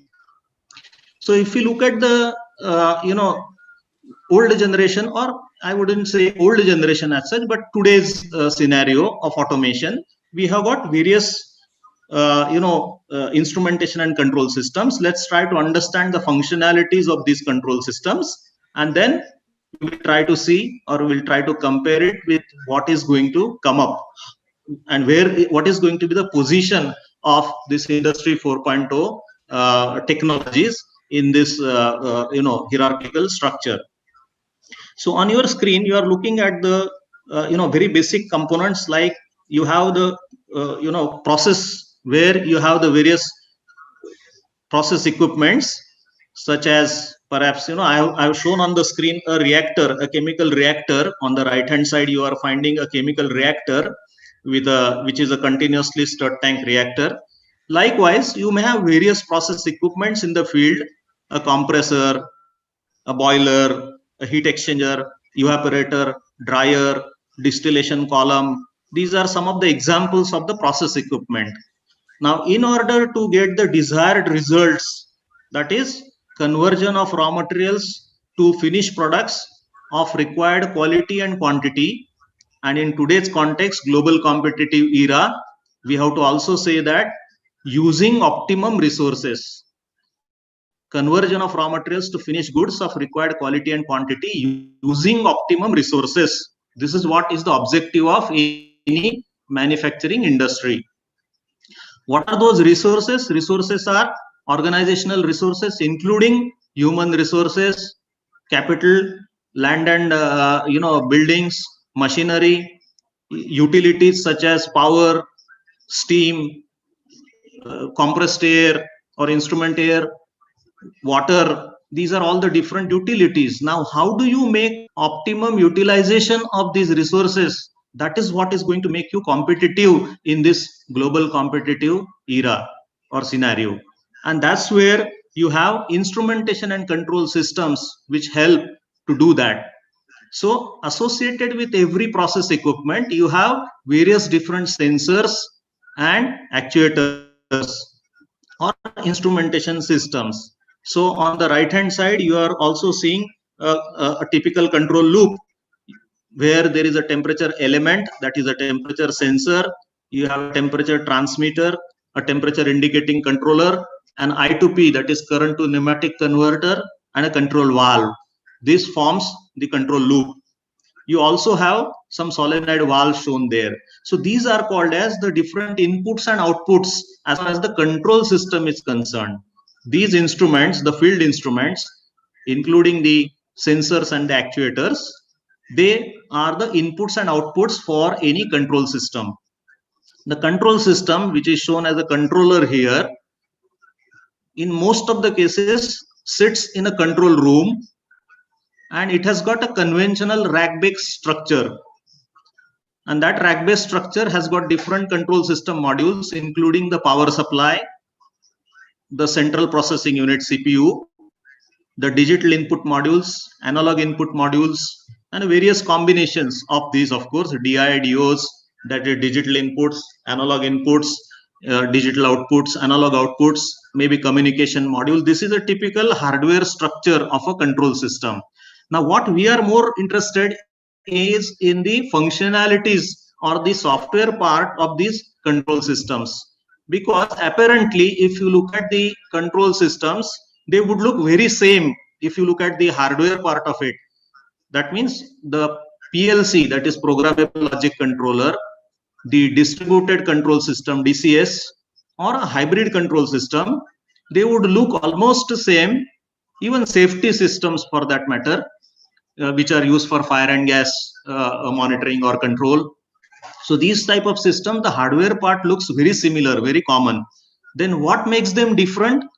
It's majoritarily the software part which makes them different. When I say software part, that means the functionalities that these systems are providing, that is different. So what are those functionalities? Let's try to understand them. At the level 0, that is the simplest task as far as the CPU is concerned, we have safety interlocks, monitoring of the process parameters, and regulation or control of certain process parameters at the desired value. These are the very simple tasks as far as the processor is concerned, because it's not consuming the bandwidth of the processor. That's why we call it as level 0 tasks as far as the control system is concerned. Okay, please understand, safety interlock. Safety comes first. Anything has to work, it has to work safely. Safety for human beings, safety for equipments, plant and machinery, safety for environment. That should come to your mind first. Any control system, anything you are talking about, even industry 4.0 system, if you are talking about, safety is the first concern. Okay, and as a habit, as a culture, we should build this safety in our systems. So safety interlocking, monitoring of process parameters, that means what are the current values of process parameters in the field, and regulation of them, that means maintaining these process parameters at certain desired value. These are the tasks which the control system provides, the very basic tasks. Sorry. What are the next level of tasks? Sequential controls, which are required for typically batch process control, or especially pharma industry, food industry, even in the continuous process industry, when you have the plant startup and plant shutdown, these are the sequential activities. So sequential control is required. And then for automotive industry or discrete parts industry, you have something like robotic control, or you have motion control, where the parts are moving on a conveyor, and let's say welding robo is doing the welding. So the robo is moving from the home position. The part is on the conveyor, the robo is moving, the robo is doing the welding on the part which is on the conveyor, and then goes back to the home position. So this requires higher bandwidth of the CPU because of the accuracy that is required, because of the speed of operation that is required, and that's why we put it under level 1 category. What are the next level tasks? That is called as advanced process control tasks, which is typically provided using various algorithms or various technologies like model predictive control, fuzzy logic control, or neural network control, or combination of these. Now, these are required where the processes are difficult. Processes are inverse response processes, processes which are nonlinear, processes which are what I would say time dependent, or very complex kind of processes. This is where the regulatory control, that is PID control, is not capable. Large dead time processes, another example, glass line reactors, where the dead time itself is of maybe 15-20 minutes. So such type of complex processes, we need additional or higher level of advanced process control algorithms like the one which are shown here. So they are at level 2. And the next layer, we have optimization, that is to find out the the optimum of a particular operation, whether, for example, we have battery of boilers and which boiler is operating at a maximum efficiency. Based on that, we can distribute the load on the various boilers. So such type of operational efficiency kind of optimization algorithms are at next level. If we have to just quickly compare, our programmable logic controller is more oriented, more designed. PLC is more designed for providing level 0 and level 1 controls. In fact, level 0 also, PID, that is regulatory control, is relatively less number of loops are handled by PLC. Whereas the next level 2 and 3 is supported by distributed control system, DCS. So one comparison between PLC and DCS is that PLC is more oriented towards discrete or digital input outputs, large number of digital input outputs, maybe 80-90% of them, and only 10% of regulatory control loops. Whereas a DCS is supporting all the different functionalities, including the advanced process control and optimization also. However, it is more oriented towards analog control. So you may have large number of analog input outputs as compared to discrete input outputs. And that's where DCS is not used for motion control or robotic control. Okay, this is a generic broad level comparison between the PLC and the DCS. The software side of it, the hardware would be almost same. Now, when we go ahead, this we call it as a field level. Then we have the computing and a control hardware level. Now, what is there at the next? Now, this system which we talk about, PLC or DCS, that is sitting at the background. In the sense, the control system is enclosed in a typical panel, and the users are interfacing with this control system via the front end computers. So we can say that the PLC and the DCS, the hardware part of it is at the back end with the kind of functionalities that it provides. And the front end, where the user is interacting with the systems, is typically computers which are there in the control room. And what are the different functionalities that these computers are providing? So at the front end, we have the first one, which is a viewer, which provides functionalities such as animations or plant mimic. Mimic is similar to like mimicry. So it is giving you plant mimic on the screen. In the sense, the operator sitting in the control room gets the feel as if the operator is walking in the field. In the field, we have the process equipments, we have the field instrumentation. But sitting in the control room, the operator is able to visualize, the operator is able to see, let's say, tank on the screen or a pump on the screen, and then is able to understand whether the pump is running or not. So there are, let's say, color animation. When the pump is running, it will be shown in green color on the screen. And when the pump is stopped, it will be shown in red color on the screen. So that is what we talk about color animation. Similarly, we would have various other animations such as fill animation. When the tank is getting filled, the level is going up. So it will be shown on the screen that way. That is fill animation. Or rotate animation. When the stirrer is rotating and stirrer is mixing the reagents in the reactor, on the screen also the stirrer will be rotating so that we get a feel as if we are there in the field. So that is your rotate animation. Then we have movement animation. Parts are moving on the screen. Let's say bottle filling plant. Bottles are moving on the conveyor. That is shown on the screen. That is another type of animation. So all such different types of animations are available for making the operator get a feel as if the operator is working out in the field and it's very next to the process equipments. So this is the first functionality of the what I would say front end system. It's a pure software which is running on a computer, but this is the functionality that this software provides. Then we also have alarms and trends. These are again distributed into two categories: real-time alarms and real-time trends. If the process parameters are exceeding the safety limits or certain limits, temperature going above, let's say 70 degrees centigrade, I want to get an alarm so that the operator can take a suitable action to bring it back to the normal value. So these are called as real-time alarms, exceeding the limits of the process parameters. Also, the operator wants to observe the graph with respect to time, how the process parameter is changing. That is what is called as trends. And this also would be a real-time trend. In the reactor, how the temperature is changing with respect to time, I want to observe on my computer screen as a graph in a graphical representation. So that is what is a real-time trend. Similarly, we would also have historical alarms and historical trends. Historical means something which has happened maybe 1 week before. Certain critical stage was there, and for that certain stage, what were the different alarms, what were the different process parameter values, what were the trends. I will store it in a database, and then I can pull it back on screen whenever required. That is what is called as historical alarms and historical trends. So these are the functionalities that would be available. Next, we have a network printer for printing certain critical parameters or certain critical alarms.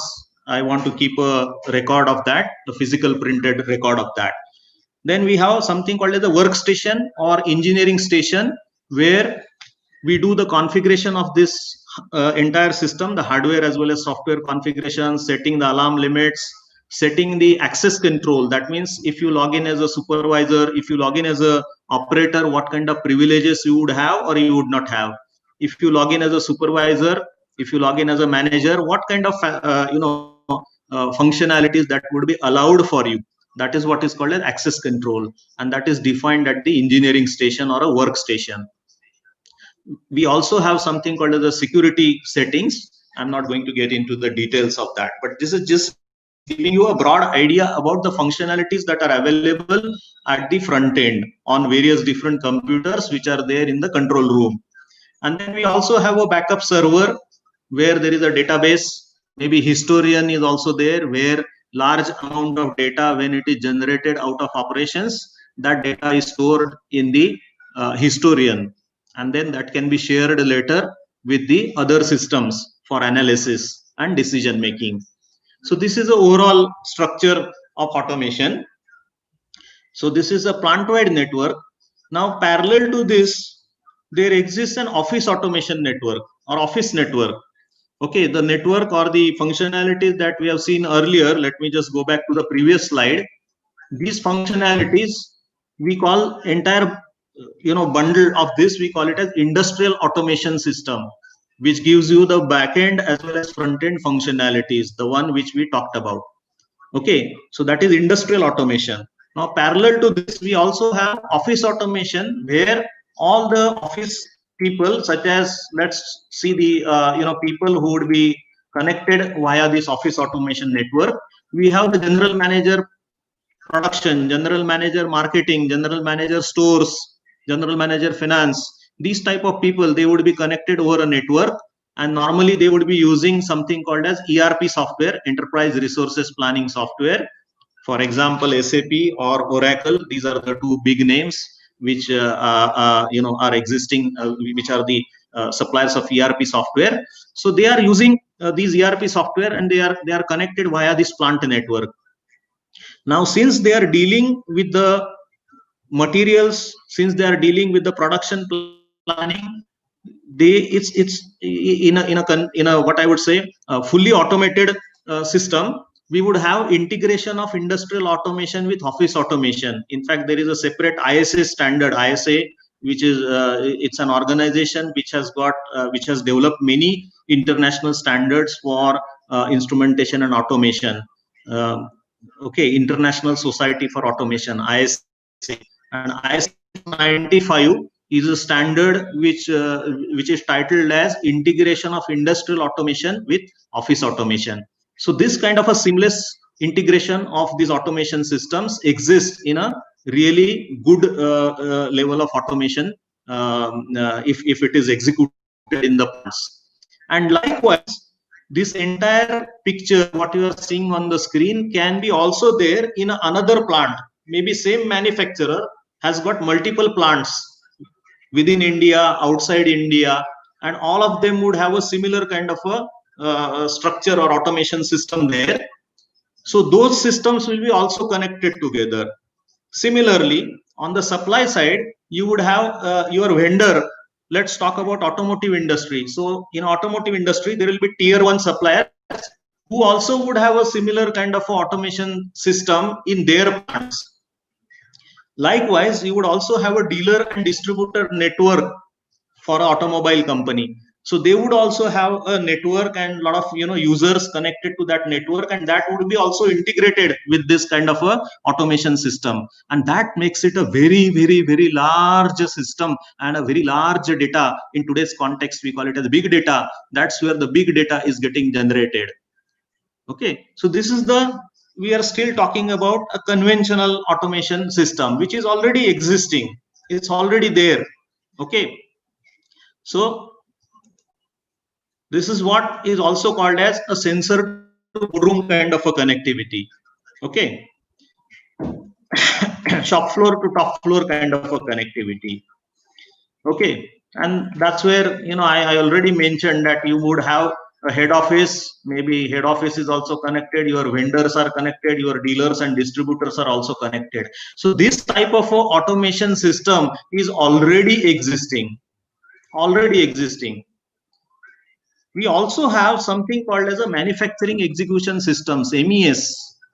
MES is an intermediate system between our industrial automation system, which has got historian, where we have the larger database of the operations that has been performed, and that historian is connected to ERP. In many latest generation plants, we have this MES software in between. Okay, let me just go back to my previous slide for a second to explain the the functionalities that we talked about at the front end.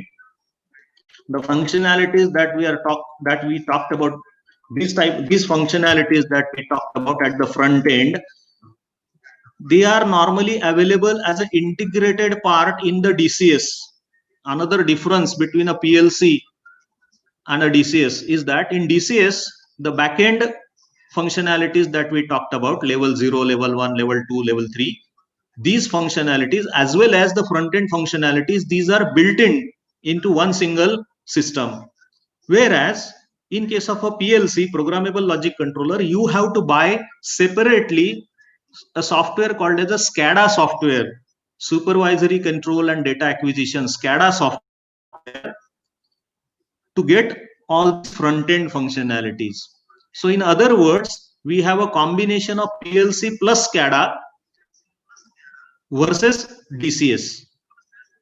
DCS provides both back-end front-end functionalities together, whereas PLC provides only back-end functionalities, that too typically level 0, level 1, and SCADA provides only the front-end functionalities, and then we have to make a combination of these two, and that's where we require a lot of engineering man-hours to do the database matching of PLC and SCADA. The databases are separate, so we have to match them, we have to marry them. A particular tag in the SCADA means a particular internal memory address in the internal address of the PLC. So that matching is required to be done. So just I wanted to highlight additional important difference. Okay, so now let's get ahead, and we are talking about MES.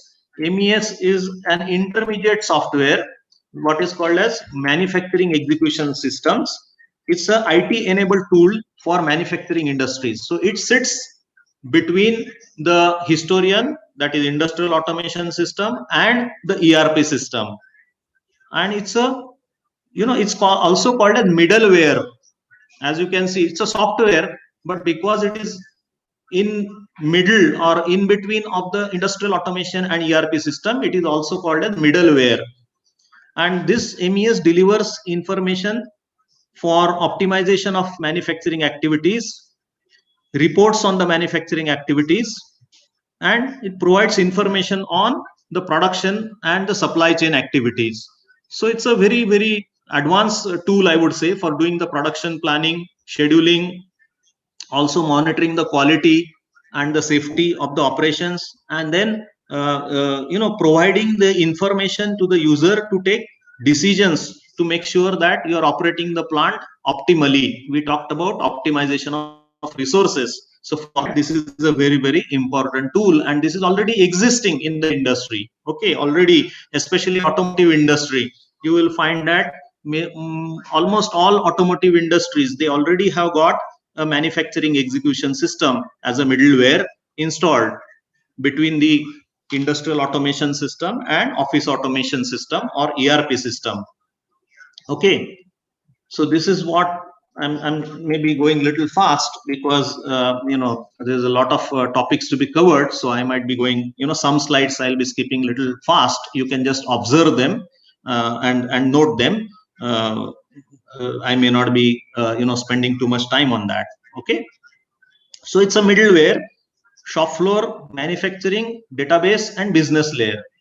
Now is the real question, where will you map to Industry 4.0 in above automation structure? We are already talking about a very high level of automation, where already I'm talking about integration of industrial automation with office automation. I'm already talking about various vendor systems also integrated into the, I mean, not just vendor, before vendor, multiple plants being connected together and being monitored from the head office or headquarters.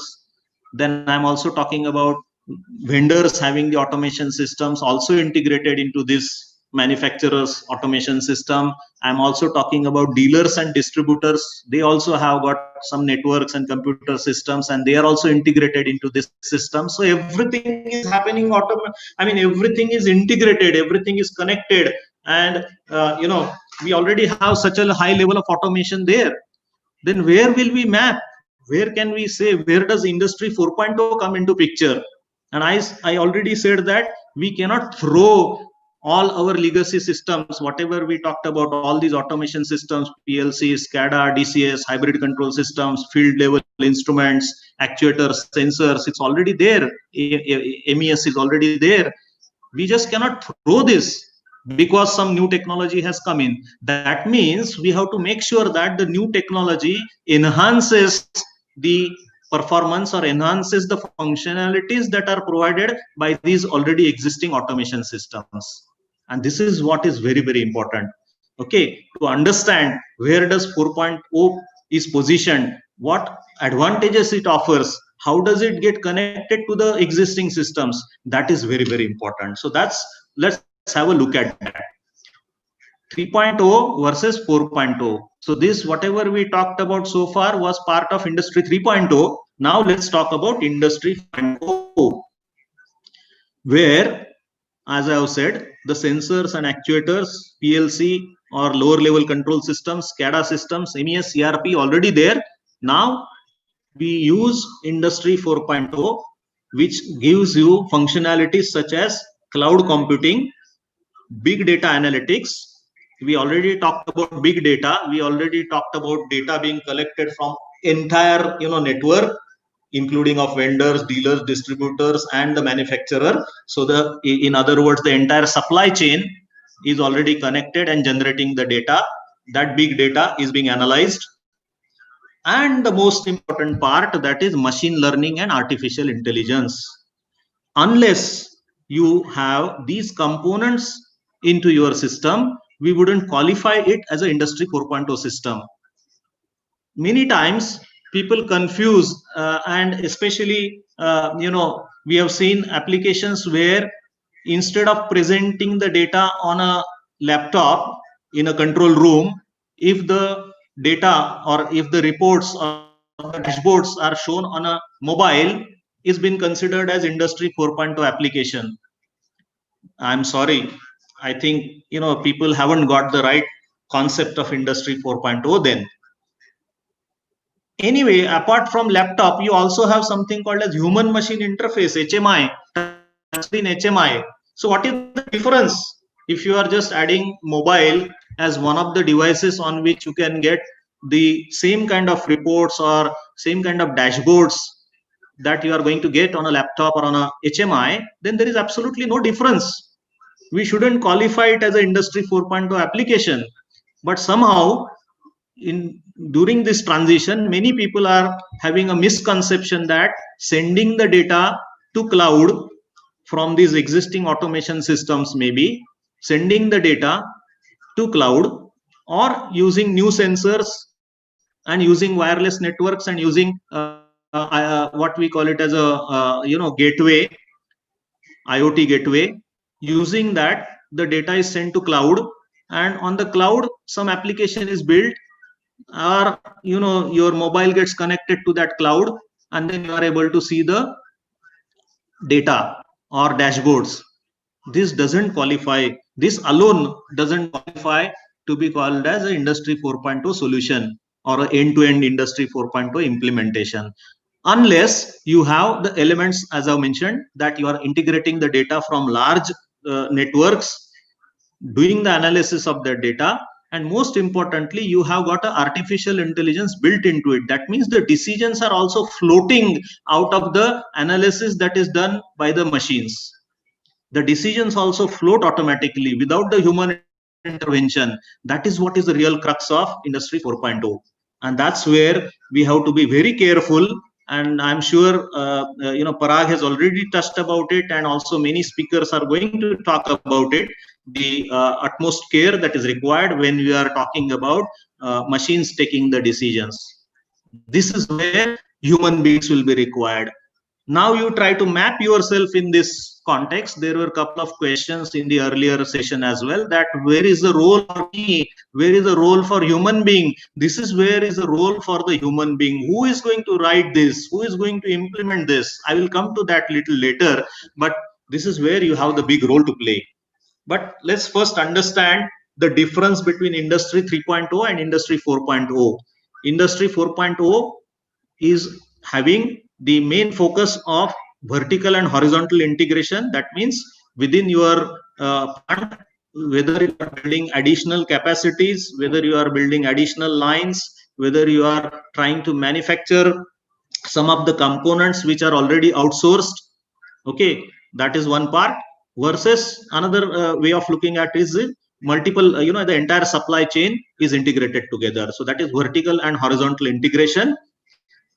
Cloud computing, sometimes the computing also would be done at the lower level, what is also called as a edge computing, EDG, edge computing. Edge is where you separate out the physical things and the software things. So there is a concept of cyber physical systems. So cyber physical systems, you have the physical system and you have the cyber or the software part of it or a virtual part of it, and the in between is called as the edge. So you have the edge gateway, and the analytics perhaps could be done at the edge as well, depending upon the requirement of the solution. And then machine learning and artificial intelligence. So that is what is very, very important. Now let's have a look at 4.0 architecture. Having understood the difference between 3.0 and 4.0, 3.0 is legacy systems. You already have those legacy systems. Now you are adding the functionalities which are part of industry 4.0. Now while doing such addition, perhaps you may also have a combination of a legacy system with the conventional sensors, with a wired output, that is 4 to 20 milliampere output, or maybe digital output such as HART, foundation field bus output, or Profibus output. All such conventional outputs from the sensors, these are wired to the control system, and then you have the further back end and front end. So that would be there. Then you also add perhaps new sensors, and those new sensors perhaps would be having a wireless kind of a connectivity, and then they get connected to the IoT gateway, and then they get connected to the cloud. So a combination, permutations and combinations of all these kind of components of legacy system as well as new system, they would be existing, and that is what would lead to these additional functionalities of big data analytics, machine learning, and artificial intelligence. This is what is the focus of Industry 4.0. Okay. So let's try to understand the broad level architecture of Industry 4.0. I'll just quickly put that for you. So what we have is the physical assets.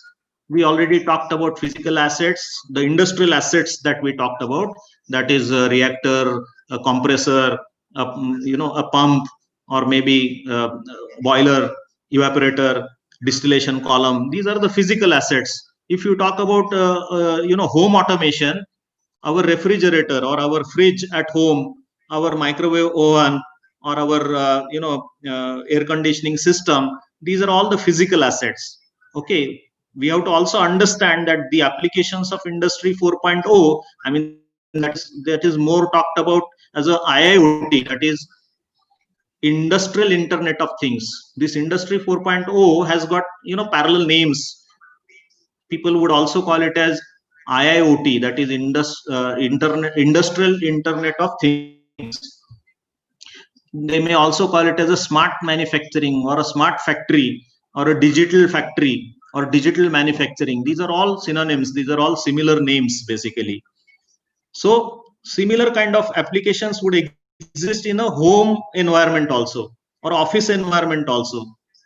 Okay, and perhaps we call it as IoT, that is Internet of Things. Our fridge is a thing, our washing machine is a thing, and then it has got a capability of having the sensors, and those sensors have the capability to get connected via the microcontroller or via the the CPU that the particular thing has got. Then we have sensors and actuators, network and data communications. So both in IIoT, both in IoT, these would be common. And then various applications that we talked about, and then the business processes. Okay, this is the broad level architecture as far as 4.0 is concerned. Now, we will understand, we all know the origin of Industry 4.0 concept is from Germany. And, I don't want to spend time on that. Everyone, I'm sure by now knows what is the origin and, what is the concept of 4.0 as such, transition from Industry 1.0 to Industry 4.0, which Dr. Agashi also mentioned, prior to starting the session. So the origin is Germany. Similar kind of, what I would say, experiments or concepts have emerged in the Western world, that is in the US, and has been named as digital, transition or digital factory or digital manufacturing. But this architecture that I'm going to talk about is actually being put forward by something called as Platform Industry 4.0. It's not a spelling mistake. It's the way it is written in German language. So companies, their workforce, trade unions, associations, science and politics have joined forces in the platform. So this is the platform to promote the digital transformation of manufacturing in Germany. Digitization is a process of a society as a whole, which can only be successful in dialogue. So everyone across the globe has got a similar kind of a concern that if we are talking about machine doing so many things, then there is a role for human beings. So that's where everyone comes together, the workforce, the trade unions, the associations, science, politics, everyone comes together to this platform, and they talk about this transition or transformation with an open dialogue, developing pre-competitive concepts and solutions and putting them into practice. That is what is being handled by this platform Industry 4.0, which is a platform based out of Germany, and it is supporting companies with recommendations for action, information and use cases for practical application. Okay, of course, being a limited time, I'm not going to spend, I cannot get into the more details of this. I will just show you the architecture, what has been put forward by this platform industry 4.0. So it's basically feeding their ideas into international industry 4.0 discourse and participating in international standardization process. This is very, very important. The major difference between being as a student and being working as a professional is that as a professional, when you join any industry, you are always required to be abide, or you have to always follow certain international codes or standards and practices. That is a major difference. Okay, as a student, as a professional, industry is always required to abide, or is required to adhere to the international standards and practices. So this platform is trying to do a kind of a standardization for this entire implementation of industry 4.0. It's a three-dimensional map, RAMI 4.0, that is reference architectural model for industry 4.0. RAMI, that is reference architectural model for industry 4.0, which is put forward by this industry 4.0 platform, is a three-dimensional map showing how to approach the issue of industry 4.0 in a structured manner. It's a service-oriented architecture. It combines all elements and IT components in a layer and a life cycle model, which we will see very soon. And it breaks down complex processes into easy to grasp packages, including data privacy and IT security. The more you start working in the industry, you will realize that there is a big concern about the privacy of the data and the network, both from a virus as well as data theft perspective. So this particular architecture takes care of all of that, and that is what is shown on your screen now. Maybe the size is little small. Let me check if I can make it little large. Okay, so this is what is the architecture, which is actually put across three axes. One of the axes that we have already seen is we have a product. On the right hand side, you can see one of the axis which is talking about hierarchy levels, and those hierarchy levels we have already seen in our earlier slides, which talks about, that has been standardized under IEC 62264 and IEC 61512.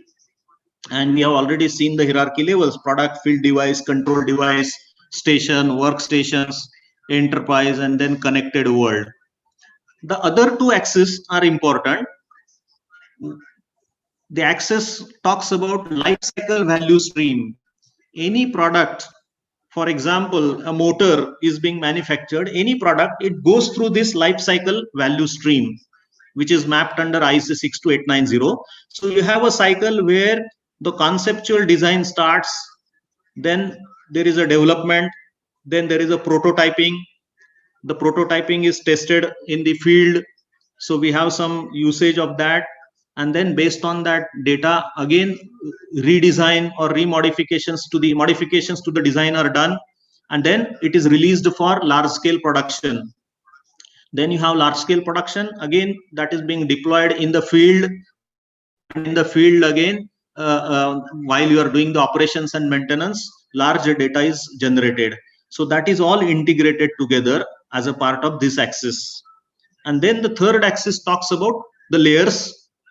We already have touched upon that: asset, integration, communication, information, functional, and business. These are the various different layers at which the data is being used for different purposes. You visualize that these layers are actually information layers, and the data is actually being collected from the bottom and is being used at different layers for different functionalities, for different kind of objectives. So this is the typical, this is a very, very important model, that RAMI model.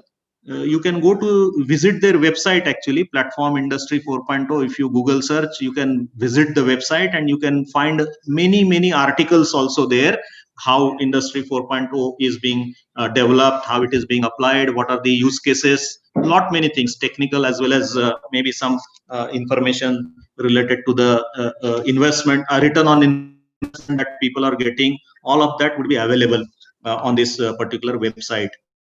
Very, very important one. So this is the architecture of Industry 4.0, solution or complete end-to-end implementation that we are talking about. So now let me get back to my presentation. The Industry 4.0 component is making sure that the connection takes place over the Industry 4.0 communication channel, I would say. There is a concept of administration shell, which is nothing but the software image or a digital twin. Another word I'm bringing in here, the digital twin of the hardware or the physical asset that you have got. So you got a physical asset, a motor, but that information about that motor, right from its manufacturing or design stage, prototyping stage, manufacturing stage, operations and maintenance stage, that entire information is available along with that motor as a digital twin or as a software component of it, and is available for all the applications which want to do the analysis of that. So there is a communication standard communication that is available, and that forms the digital twin. The thing forms the real part, and the virtual or the cyber part of it is also called the digital twin. And if you want to do some modifications or changes based on this large data that you have collected, you do the analysis, you try to implement that on a virtual model, that is your digital twin, implement those changes on a digital twin, get satisfied with the results, and then only deploy it in the actual physical hardware. Make those changes in the hardware only when you get the successful or satisfying results by doing the experiments on the digital twin. I'm trying to make it as simple as possible. In a real life, this could be more complex, but conceptually, what we are trying to understand is that there are two components: the physical component, the thing part, and then the software component, that is the digital twin of that particular physical thing. And you perform all the experiments on the digital twin, and then with the satisfied results, you can do modifications on the physical thing. So this is what is the concept of Industry 4.0 when we talk about optimization. Okay. In a real life, architecture would look something like this. Various ways by which the data can be captured. If we keep aside, if you look at this architecture, you would see that there is a combination of legacy systems as well as maybe new systems. We have digital analog sensors, actuators connected to conventional PLCs or energy meters or scanners. They could be connected to IoT edge gateway, maybe new wireless sensors, actuators connected to IoT gateway, even mobile via Wi-Fi or BLE. Okay, that is Bluetooth Low Energy. Via that, connected to IoT edge gateway, and from there connected to internet, then connected to IoT server. That's the cloud part of it. And then perhaps you have again various other systems which are integrated. So this is a broad level 4.0 architecture and the components associated with it. So now we come to the various technologies and the skill sets that are required to work in this domain. We have understood what is legacy system, we have understood what is Industry 4.0 system, we have understood the architecture of it, we have understood the integration of legacy as well as new generation Industry 4.0 systems. Now let's talk about what are the different technologies that are coming in picture when we want to work in this domain. Industry 3.0, obviously you have to have a good exposure of that, including your PLC, SCADA systems, DCS systems, sensors, and I already talked about various communication protocols like a HART and all of that. So that is all part of your Industry 3.0. We already touched upon digital twin. virtual reality or augmented reality, this is a new component. This I haven't spoken about it. So another dimension, another technological advancement that has happened is in the virtual reality and augmented reality field, which is being used for various applications, right from training, teaching to actual physical deployment of it for industrial use cases. Then big data, then programming, vision systems, analytics of the data, security, and connectivity. These are the broad categories under which we will have to understand the technologies that are being used. Under big data, we have databases and a concept of data lakes. That is another very huge size integration of data. So it's also called as data lakes. Under programming, typically we are using Python as a main language for programming for most of these industry 4.0 systems, especially these IoT gateways for putting the data or pushing the data from IoT gateway to the cloud. We are using various communication protocols, and that programming is normally done using Python for building the algorithms for your machine learning, for building the algorithms for artificial intelligence. Python is the main language which is being used. Maybe some people use R also, and then of course conventional C, C++, and Visual Basic. These are some of the software languages that you would come across with. On analytics side, we have artificial intelligence, machine learning, data science, and data analytics. There is a bit of a difference between the two. Again, I'm not going to get into the details of it right now. And then the security of the network as well as security of the data from viruses as well as from the theft of the data. And then the connectivity, all these systems, they should get seamlessly integrated, seamlessly connected. So we have to understand what are the different ways by which the data can come in. So we have the various data routes, sensor to PLC to SCADA to gateway to cloud. In fact, this is what I'm going to demonstrate today. Then you have sensor to gateway to cloud, maybe intelligent device to cloud directly, sensor to embedded system to gateway to cloud. These are the various possibilities of getting the data to cloud. Various different protocols that you would come across with, especially with the legacy systems, you would come across with as already mentioned, HART, Foundation Field Bus, Profibus, and then you have OPC, that is Open Platforms Connectivity, under which you have OPC DA 3.0, that is again a little older protocol. Now it is OPC Unified Architecture. So OPC UA is one of the very, very important protocols that is being used for integration of these legacy systems to Industry 4.0 systems, or fetching the data from, let's say, SCADA to an IoT gateway. OPC UA is a kind of protocol that is being used. Open Platforms Connectivity, Unified Architecture. Then we have MQTT, okay, CoAP, HTTP. These are some of the very, very important protocols. MQTT or HTTP is being used for pushing the data from the IoT gateway to the cloud.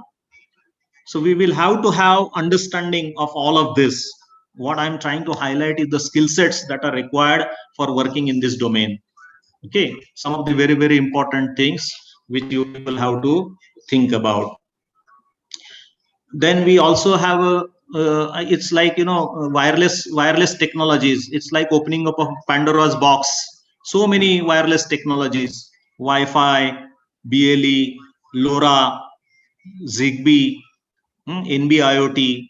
These are some of the very, very what I would say, very popular kind of technologies that are being used for having a wireless connectivity between the sensors, sensor networks, IoT gateway, or interconnection of all of these systems. Okay. And when we talk about 4.0 for legacy systems, we already talked about the legacy systems, that is instrumentation and control, sensors, PLC, SCADA, historian and MES. These are all part of Industry 3.0. Okay, so be at least aware that these are the skill sets, these are the technologies that are being used in Industry 4.0 domain, and you will have to have exposure, you will have to have the understanding, and over the period of time, proper knowledge, I mean awareness, knowledge, skills, and mastery. These are the 4 different steps of what I would say learning. First is awareness, second is a knowledge, third is a skill, and fourth is a mastery. So these different steps you will have to you will have to take up these steps one by one to start working in this domain. Okay, I have mentioned some of the other protocols also. Now let's talk about digital transformation opportunities. Let me just check. It's 12:19. Okay, so I got some time because I want to make sure that sufficient time is available for demonstration also, because that's very important. I mean theory is one part, but seeing is believing. So I want to ensure that you people are able to see the practical side of it also, and that's why I will be keeping an eye on the timing as well. Now let's talk about digital transformation opportunities, or what is digital transformation. Okay, if you look at any organization, if you look at any person, any individual, basically we are talking about a transformation. Transformation for what? Objective is very simple. Objective is to get the best out of what you have got. Whether it is an organization, whether it is a company, whether it is an individual, if you look at it, we want to get the best out of the whatever human being, or whatever the plant that has got, or whatever resources that we have got.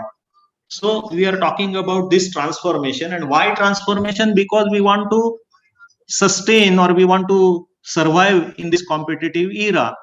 And we know everywhere there is a global competition. We talk about, I mean, every now and then we talk about competition.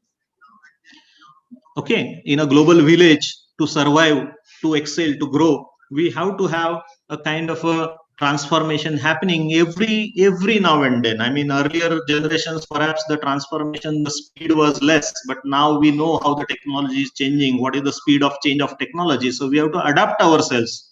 Organizations have to adapt themselves to these changes, and that's where the concept of transformation comes in. So it depends upon 4 success critical dimensions, that is people, organization, processes and methods, and technology. These are the 4 pillars of this digital transformation, and digitization is the foundation for transformation. We have the choice: take the lead or lag behind. Concept is very simple. If you are not able to adapt yourself, then you will be out of the race. And we know Darwin's principle, survival of the fittest. Only those who are able to adapt, they will only survive. For example, if for example I am not able to use this Zoom platform, and I'm not able to kind of get into this virtual conference, then I mean I will be automatically left out. There will be n number of other people who can do that, and that's why I'll be sitting at home. So unless I adapt myself, I change myself, okay, or I take the lead to kind of make that change. I lead the transformation process. I lead the transformation exercise. Unless I do that, I will not be able to survive. So we have a simple thing. We don't have choice in a way. And I've put it, we have the choice: take the lead or lag behind. And I'm sure we don't want to lag behind. So everyone wants to get ahead. And so then there is no choice. You have to take the lead. You have to start, making this change happen. That's where the concept of talent development comes in. And that's why I have put the caption as talent development is 1.0 of Industry 4.0 story. Yeah, there is a possibility that now you have heard me, and you have seen so many technologies and so many kind of protocols and legacy systems and new systems, and then there is a possibility that, my God, I'm going to get lost, or maybe I should have multiple hands, multiple brains, or multiple organs to really be fit to work in this environment, isn't it? So that is where the concept of talent development or learning and development comes into picture. Industrial revolution, yes, but who will make it happen? Who will make the industrial revolution happen? It's the human beings. Now, when we talk about human beings, like legacy assets or legacy systems, we also have legacy workforce. We also have legacy engineers. I mean, old generation engineers. We also have old generation managers. It's a fact of life. One side of it, we are talking about this revolution, but ultimately, who is going to make that happen and for whom we are trying to make it happen? People are still old. Systems are still old. Then we have to have the concept of what kind of training that we can have to adapt ourselves, to change ourselves. And the training needs are completely diverse. I mean, one side we are talking about even operators, supervisors, other side we are talking about managers, general managers, or even business owners, CXOs, that means CEOs and CTOs and all that, top level CFOs, all such type of top level management people. The kind of training that is required is completely different, and that's what also calls for innovative delivery methods. In the sense, now we have already changed from a classroom training to online training. Now there is a concept of blended learning. Blended learning is you start with some kind of a e-learning module, and then you have some kind of a online lecture, and then you have a remote lab. I'm going to demonstrate you the remote lab. Using the remote lab, you people are going to do some experiment, or you are going to see the data. This is what is required. A big transformation is required. Okay, even in the delivery methods, even in the teaching training methods. And that's what, of course, my other colleagues, we are working on, by reviving the syllabus for diploma students. So that's where we have to understand, that's where we have to think of bringing in innovation there as well. So we have to have a concept of blended learning programs. There is also very, very important concept that I want to highlight. If you really want to be successful, I mean, I'm addressing this not only to the students, but I'm addressing this for all the participants who have joined this conference. Maybe they are from industry as well. One very, very important aspect or very important concept that I want to bring in here is everyone runs for a cash. Everyone wants to generate cash. That is money. But that money you can generate if you build cash. That is knowledge and skills. Knowledge and skills, they come from left part of the brain. Whereas attitudes and habits, they come from right part of the brain. Many businesses spend their time and money on building knowledge and skills.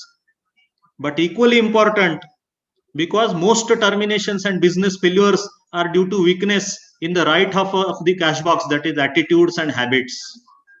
It's very, very important to build these attitudes and habits and have a proper value system, proper culture in the organization, in the entire system, in the entire working, in the entire human being. Bring in those attitudes and habits, bring in those values, bring in that culture. Then only you will be successful. It is not just knowledge and skills. Everybody talks about enhancing the knowledge and skills. I'm emphasizing even more importance on building attitudes and habits. Knowledge and skills you can still build. There are infinite options available. But think of how will you build your attitudes and habits? How will you build a good organizational culture? How will you build the value system? Values, how will you bring in the work that you are doing? This is very, very important. So I call it as cash for cash.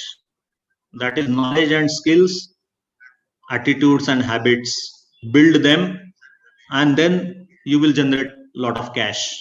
Cash building is the objective, but for which you build the cash. So likewise, this we talk about business transformation as far as the people dimension or people pillar is concerned. Similar way, we have to look at business transformation in other dimensions.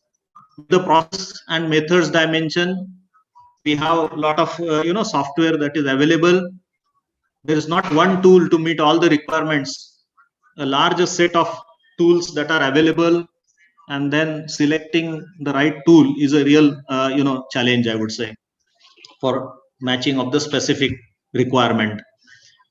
Technology dimension addresses all aspects concerning IT tools used in business, solutions for automation, digitization and artificial intelligence, dealing with big data, data analytics. So technology part, I think we have discussed quite a lot. And there is a concept of merging IT and OT. In the industry, we talk about merging of IT and OT. IT is information technology, everybody is aware about, and OT is operations technology. So we talked about integration of industrial automation with office automation. That's precisely what I mean by integration of IT and OT. Okay, the front end and the historian and the ERP part especially, that is basically part of your information technology, whereas the actual sensors, actuators, the control systems, that is all part of your operations technology or operations, I mean the OT space, where you also have the actual physical machines or physical things or the process equipments. That is the OT part of it. So a perfect integration of IT and OT, that is what is part of your technology domain or technology dimension. An organization dimension highlights the fact that all people in business need to understand their roles, their tasks, their accountabilities and authorities. And as a part of Industry 4.0, it's again monitored very closely. It's again kind of optimized very closely, and multi-dimensional skill sets would be required. No more you say that I'm a mechanical engineer, I'm an electronics engineer, or I'm an electrical engineer. Basically, you are saying that I'm an engineer. So moment you say I'm an engineer, that means at least some basic level of multidimensional knowledge is required. Some basic level. I mean, a mechanical guy working on a pump cannot say that I don't understand anything about motor, because pump and motor, they are together. So you cannot isolate that, okay, motor is separate and pump is separate. So at least first level, basic level, understanding of other disciplines. And that's why in first year we have, for all the disciplines, we have many subjects which are common to all the disciplines, because this is the engineering part. That is what is more important.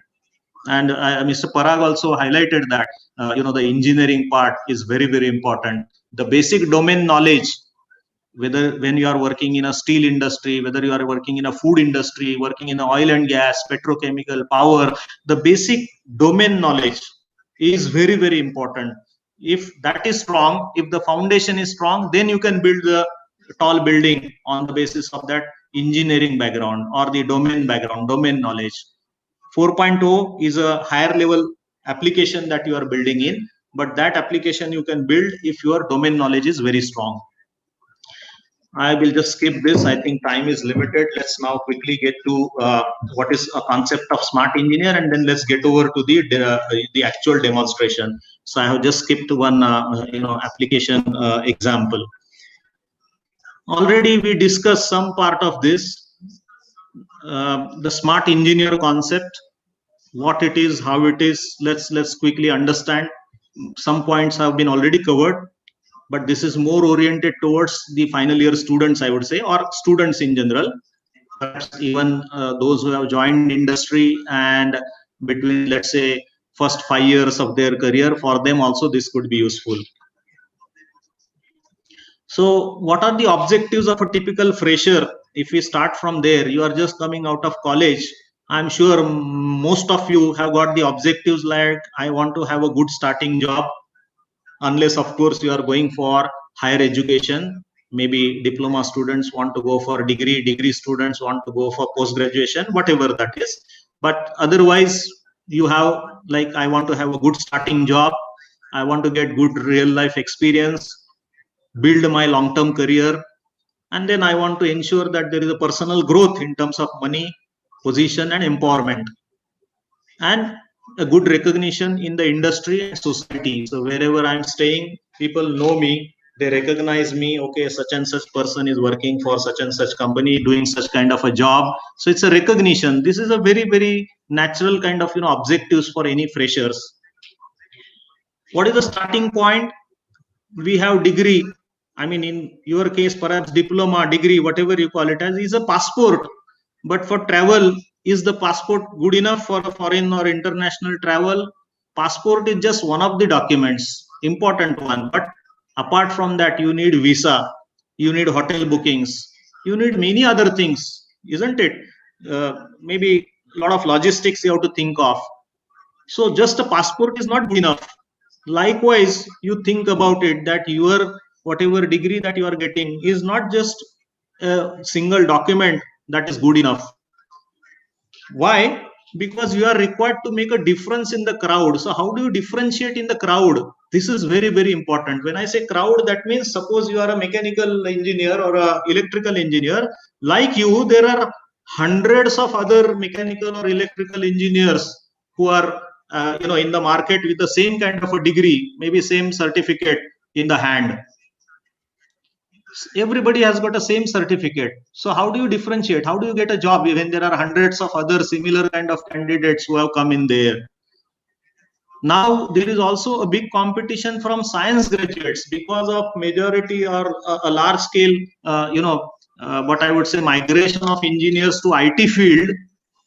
Good or bad, I'm not commenting. I'm saying that there is a large migration of engineers into IT field. So for the core manufacturing or core engineering field, there are very less people available, very less engineers available.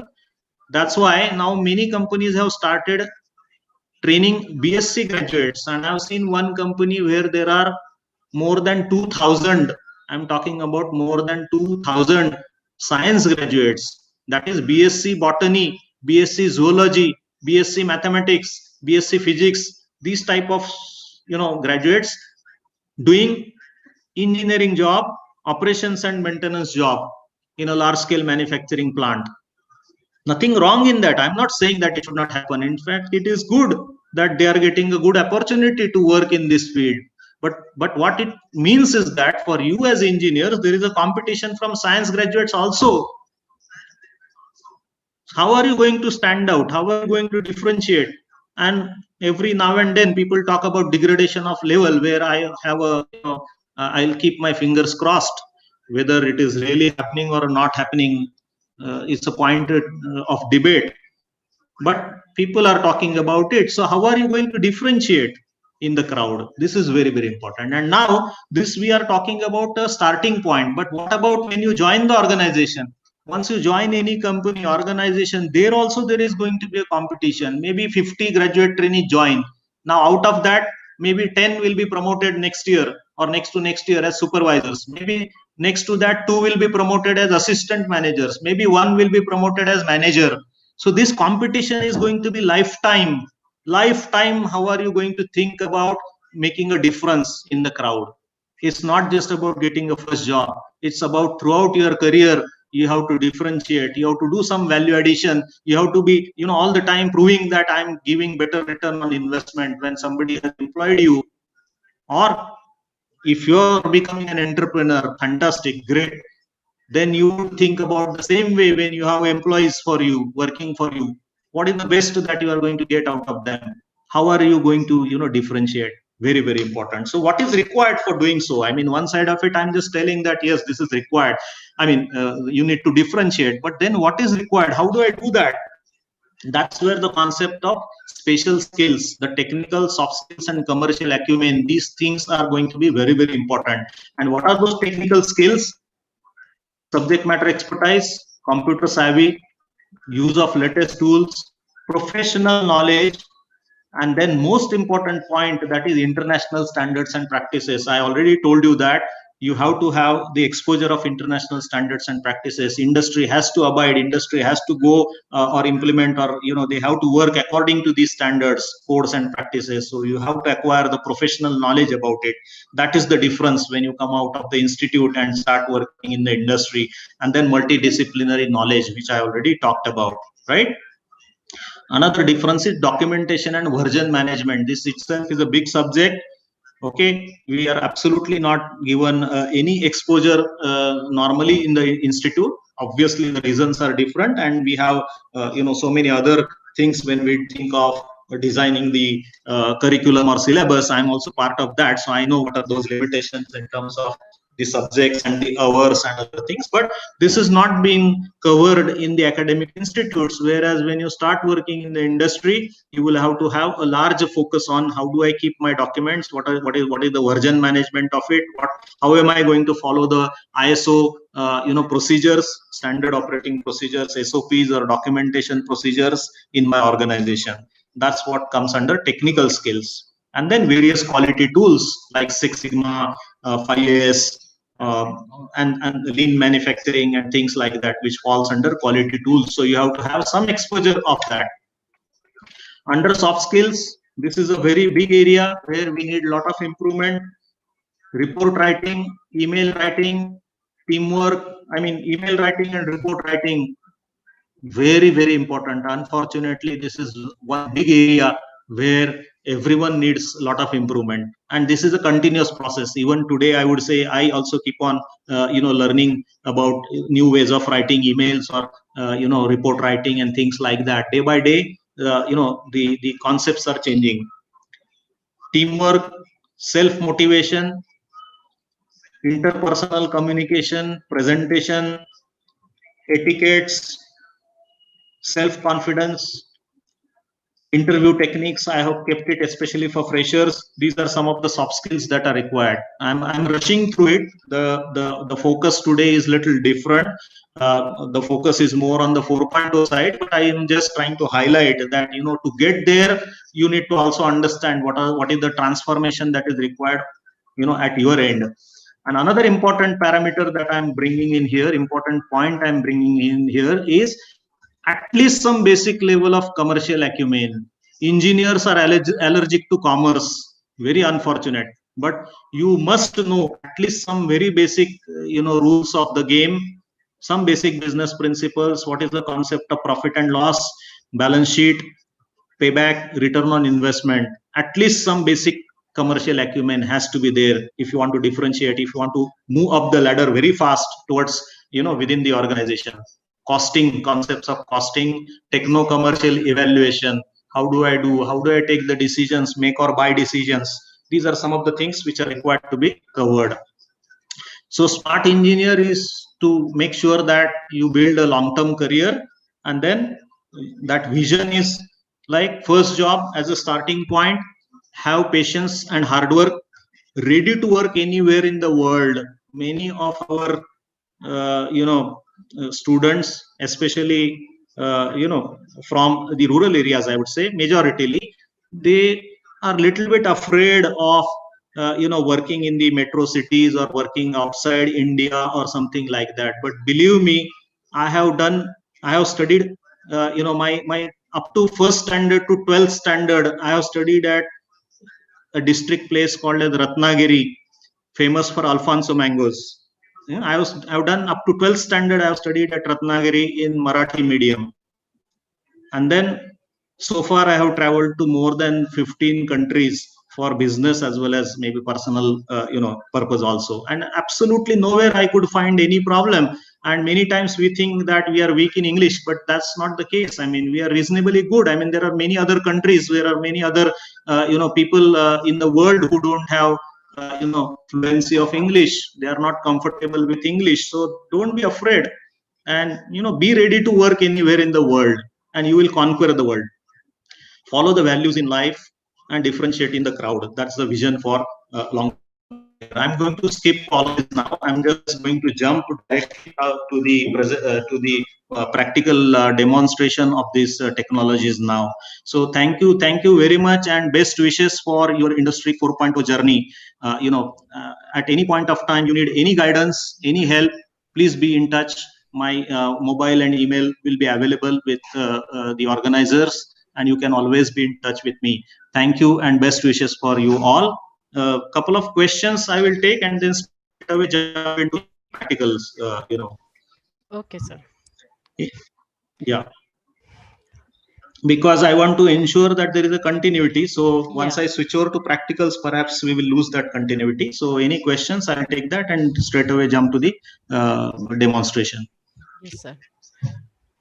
Shanti madam, Any questions? Yes, participants, any questions?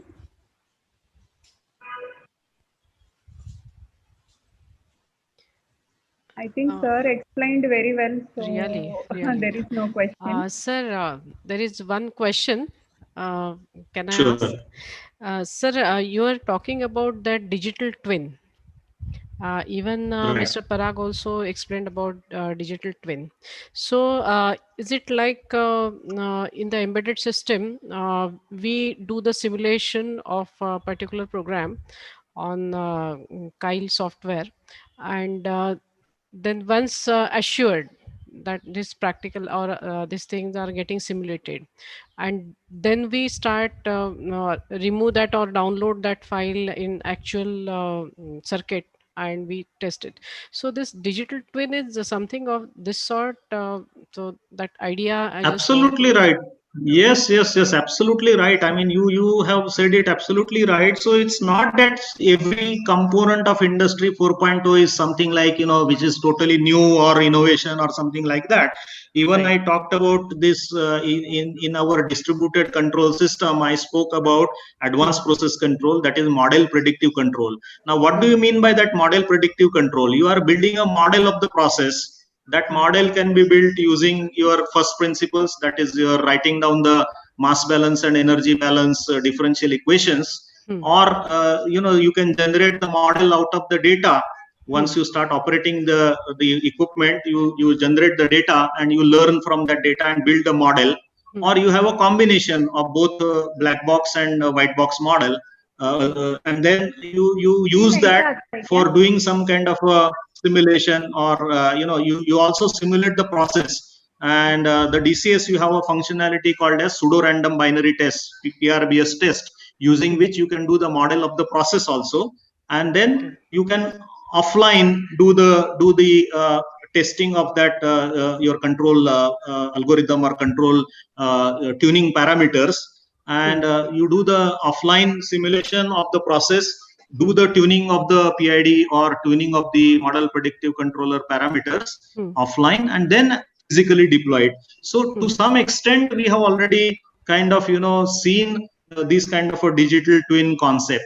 But what is important is we are now extending that for multiple benefits. And look at the Rami model again, that we are talking about 3 axes. So we are also taking into account the entire supply chain. We are also taking into account the product life cycle, right from R&D, design, prototyping, and then actual manufacturing and deployment to the field. So all these dimensions are integrated together, and that forms the digital twin of the new era, I would say. And then you build and you also build the artificial intelligence at the upper layer or edge layer, whatever, to take the automated decisions. So that's what is the I would say enhancement. I mean, partially, yes, we are already doing the digital twin, but now we are enhancing that digital twin to cover all these axes as well as all these advanced functionalities. Okay, sir. I hope that makes the things clear. Yes, sir. Yes, sir. Thank you so much. Okay. I think there is one more question from the participant. What are the risks of an Industry 4.0 solution? Excellent. I think that's a great question, because now everyone is talking about 4.0 bandwagon and everything, that I must jump into this bandwagon. But before that, we have to also understand the risks of such type of a decision. So always remember, there is nothing perfect in this world. This is the first philosophical statement that I will make. There is nothing perfect in this world. No human being is perfect. Every human being has got some good qualities, and I would say some limitations, if I don't have to say bad qualities. But it's like every human beings have some positives, some pluses, and some minuses. The things which are being created by human beings cannot be perfect. If the human beings themselves are not perfect, the things that are being created obviously would not be perfect. It's a philosophical statement. So what it means is that any kind of a technology, there are some advantages and some limitations. So we have to make sure that we make utilization of the advantages, and we use it for the opportunity. We do SWOT analysis, for example, isn't it? Strength, weaknesses, opportunities, and threats. So we have to understand that when we talk about 4.0, many times we spend without understanding, what are going to be the return on investment on such type of spending. Are we having the enough of domain knowledge to kind of, build the algorithms that are required to be built for machine learning or artificial intelligence? People get carried away, as I have told you, that because something is there we want to implement, and people get carried away. Okay, I'm getting my dashboards on my mobile, so I'm excited, but what is the return on investment that I'm getting? Is it really required? Is it really, I mean, is, for example, the CEO of a top company, is he going to have a look at your production reports daily on his mobile? It's absolutely not. So we have to understand where all I can implement, what benefits I can get, what kind of a domain knowledge that I have for building such type of optimization algorithms. These are some of the risks that you are talking about. So heavy investments without appropriate techno commercial analysis. Whether, for example, I told you that DCS costs 10 times more than PLC. So people have bought DCS and they are still using, only a partial, they are not using the real advanced process control or optimization functionalities of it. It is 10 times costlier. So it is like buying a helicopter for going to your, office every day. So such type of scenarios may happen, that, people spend heavily without understanding the benefits, without doing a proper techno-commercial analysis. One simple example I will give you. This was a long time back, about 10 years before. One of the, this would be appealing to the students. I have, I am taking this example because majority of them are students. So mechanical engineering students, they approached me. They were working on some project, and they wanted to detect a particular position of a shaft or something like that. They want, there was some moving component, and they wanted to detect that particular moving component has reached a particular position or not. And they had approached some other professor who has got a PhD in image processing. Please, I'm not trying to comment on that. Please try to understand the point. And that professor had advised that, okay, what you do is, okay, take a camera and take the picture, and then when the component is not there, take a picture, and then when the component is there, take a picture and do the digital signal processing, and then you compare it and then do that and that. And these were mechanical engineering students, okay, doing a project, that too, institute level project. So somehow they approached me, and then I was just trying to understand the requirement, and then I realized that a simple 300 rupees limit switch can do the it can solve the problem. Just the component, when it is moving, attach a dog to it, and then that dog, whenever it comes to a particular position, will press the limit switch, and you will get a changeover of contact, and then you can take whatever action that you want to take. So look at this. I mean, because I know digital signal processing, because I know image processing, I'm advising every solution, every problem that comes to me, I will advise that go for digital signal processing, go for image processing. This is the risk that we are having. A simple technology, which is low cost technology, very easily understandable, and that too for mechanical engineers, such type of technologies, that is what we have to think of.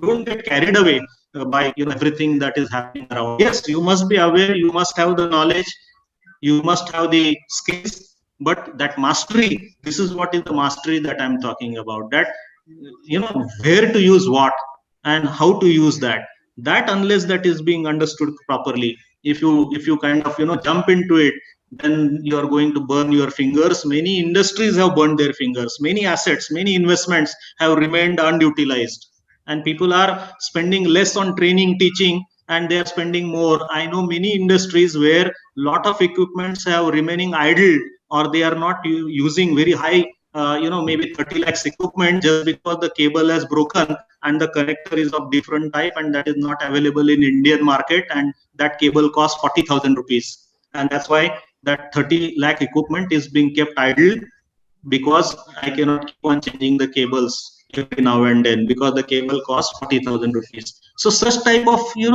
decisions are very, very dangerous kind of decisions. This is what is the risk that I'm talking about. Okay. So I guess you got some, Yes. at least some pointers out of it. Very nice explanation. Next question. Thank you, sir. Student is asking what is the difference between Industry 4.0 and IoT? Your voice, please.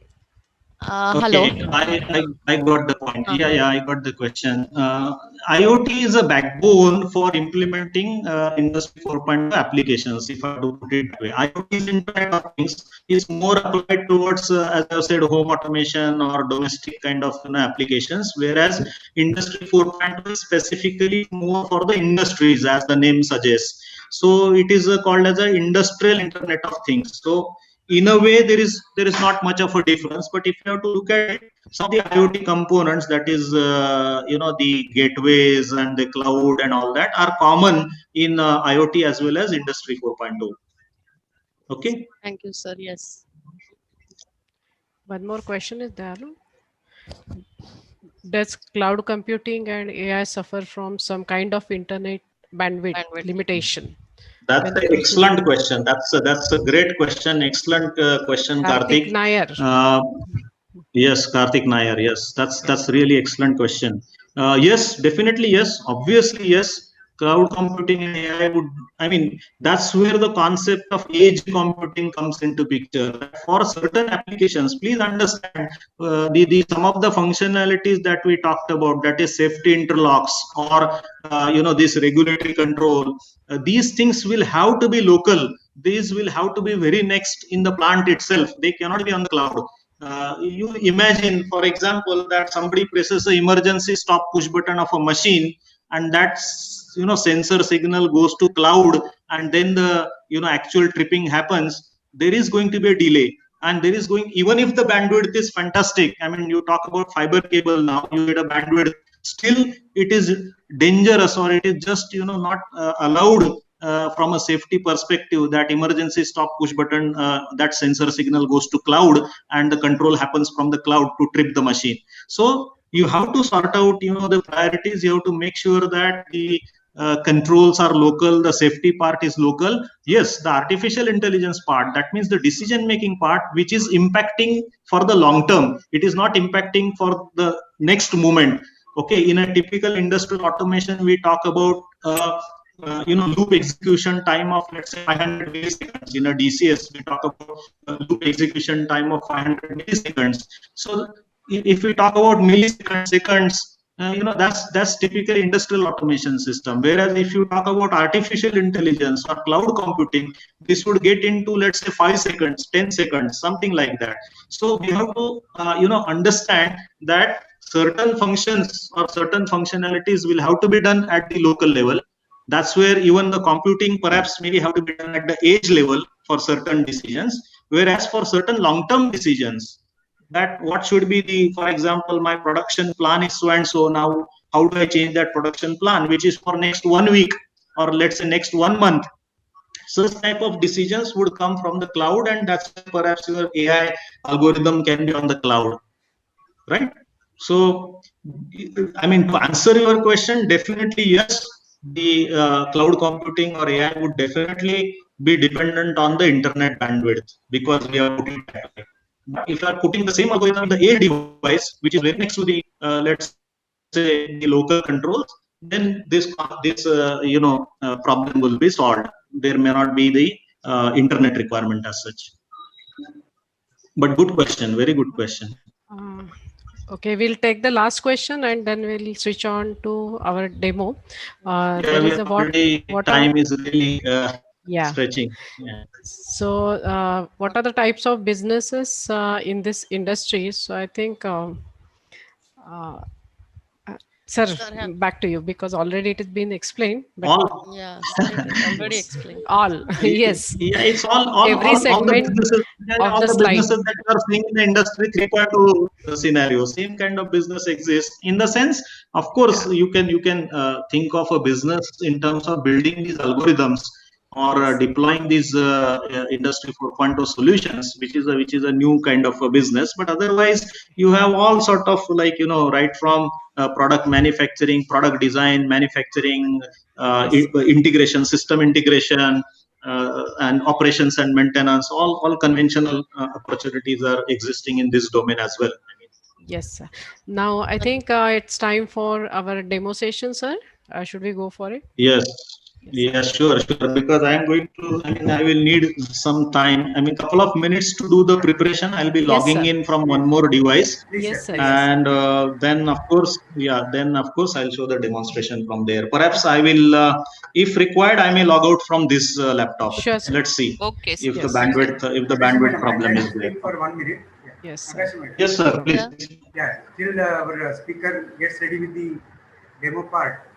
So even I was going through the group chat, and there are many students who are asking questions on starting their own company, and there are very interesting questions. What type of businesses and so on. I hope I'm audible, right? Yes, Yes, sir. sir. Yes, sir. Yeah, yeah. So students, you have to see there are some certain etiquettes, and it is quite natural that with the kind of situation that we are going through and the type of topics they are introduced, they are much different than what we learn in the classroom. But this is the new norm. We have to understand what we learned when we were graduating and what you are learning now when you are graduating. There is a lot of difference. You are flooded with a lot of inputs, but definitely do not get confused. Like you have got a lot of information, there are a lot of opportunities as well. As our speaker has rightly said, see, we don't have a choice of not going for these new trends. They are a part of life. Like there is a only change is the new norm, and we need to adopt it. Okay. So these are very interesting questions. But while asking the questions to the particular speaker, let us restrict our question to the topic what they are explaining, so that because of their expertise, they will be able to clear our concepts of that topic. And we are very much happy to have sessions on entrepreneurship, on ideation, because we know we have got a INC cell, and through that we can conduct number of programs, and they can be very, very specific. See, it's a word of no specialization. We need to specialize, and then let us try to succeed. And somebody asked a question, I would like to become a millionaire. See, you will definitely become a millionaire provided you put in the kind of efforts. But for that, you have to start with zero and start with a wonderful idea which can get into an excellent business model. Okay, so that is what I wanted to convey. Please put questions which the speakers have their expertise, and they will be able to give you or rather take you through demystification. Okay, so we have a very short time gap till our speaker comes to the demonstration, and over to Agasha madam, please. Yeah, Thank you, sir, for satisfying the queries of students. Okay, so just hold on for a minute. I'm just logging in from other device. Yes, sir.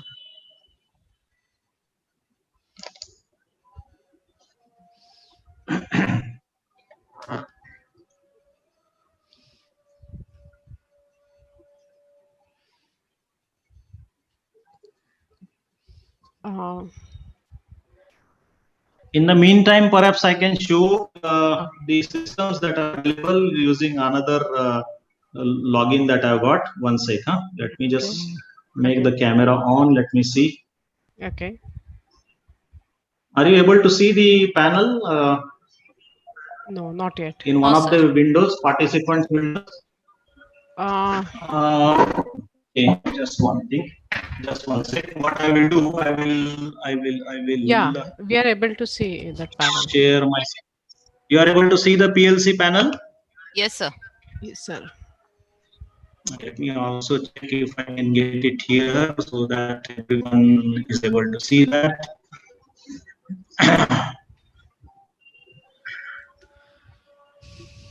Do you want to make that other device also co-host? So the name of the device. Yes, yes, yes. I'll need that. So that I will have to present the screen from there. Yes, Yeah. Sunil, please. What is the name of other device? I think I'm not sure. Sudhir It is Sudhir Panditra. Okay. One is showing here. Same name. One second. Same name perhaps. Yeah. Yeah.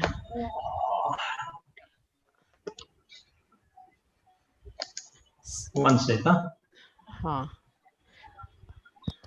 Sunil, please make the other device also co-host. We are made. Both the devices are co-hosts. Yeah, now I'm able to unmute. Yeah, now I'm able to unmute. Yes. Okay. Now I'll just try to share my screen. Now I'll just try to share my screen from other. Yeah. 3 devices are co-host. Your name. That's right. Only thing is. That's right. Only thing is. Let me check if I can.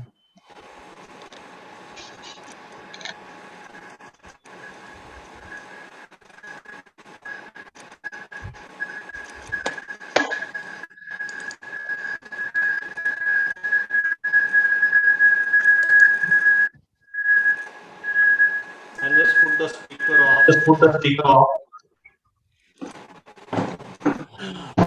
Okay, so you are seeing the. Okay, so you are seeing the laptop screen now. Yeah. Yes, sir. Yes, sir. Okay. Now let me explain. Let me explain what are the things that I have got. Screen sharing is paused. Screen sharing is. Just give me a minute. Only thing, if the devices are in the vicinity, we are going to get that echo sound. No? That will be a problem. Okay. Right. Right.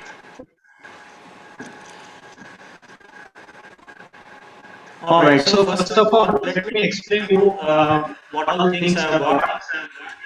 I'll just stop sharing. I got a panel. One sec. I'll just move it.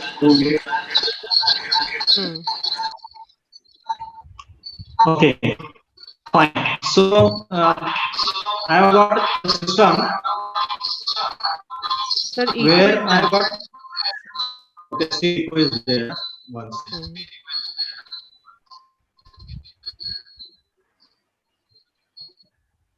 Okay, is that okay now?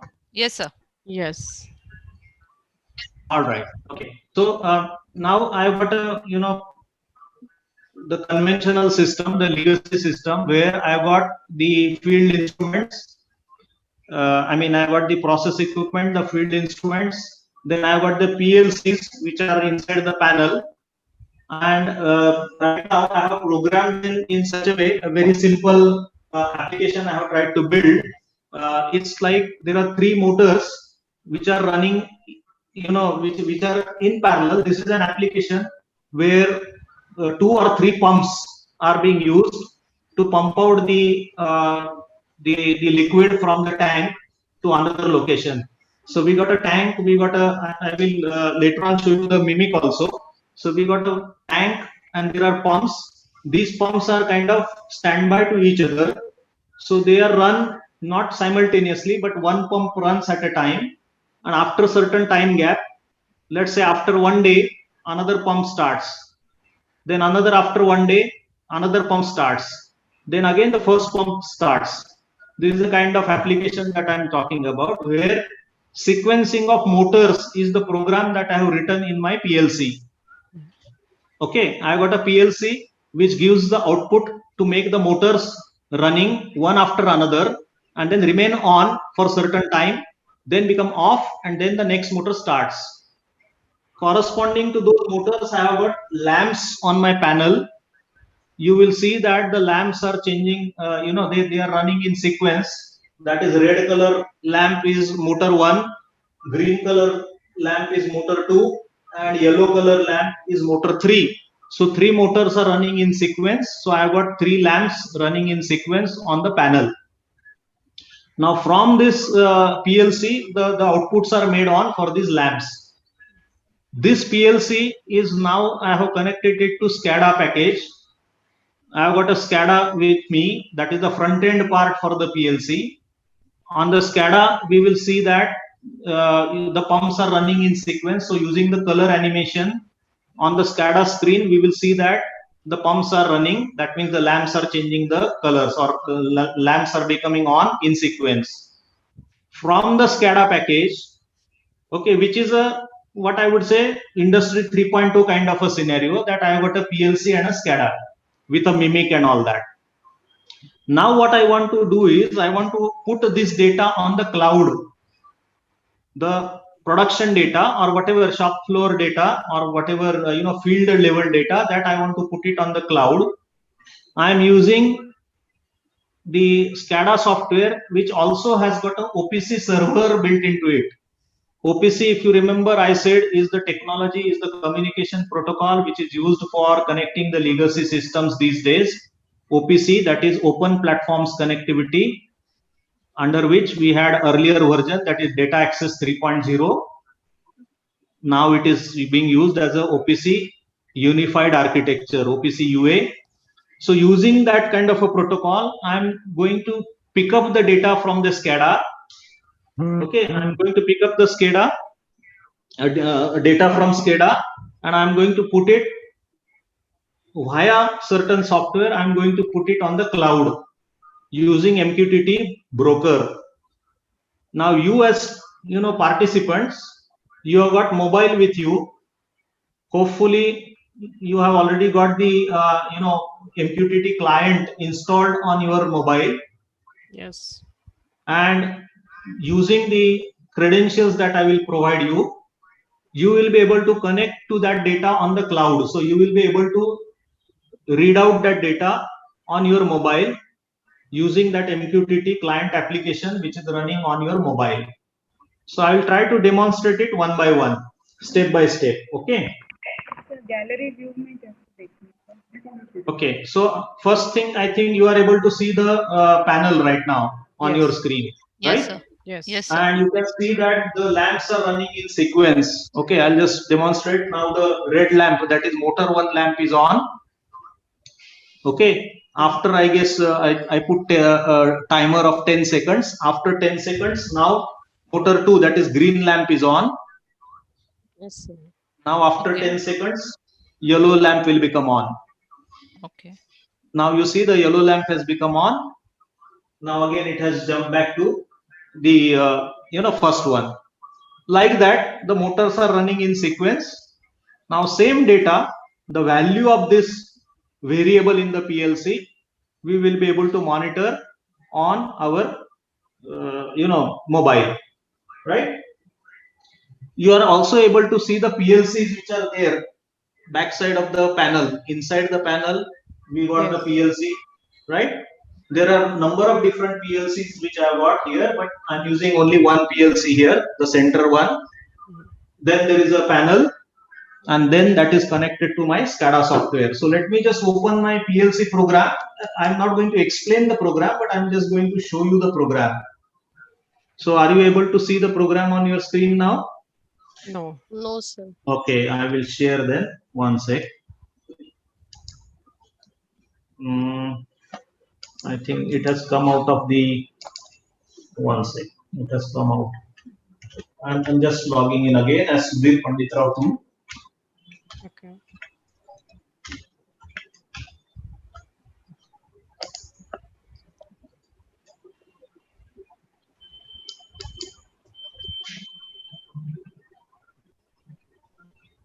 Okay, by the time we do that, perhaps you can straight away, because now the data is already being pushed onto cloud.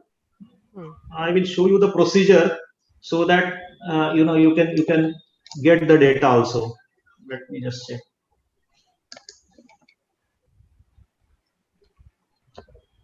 Just give me a minute.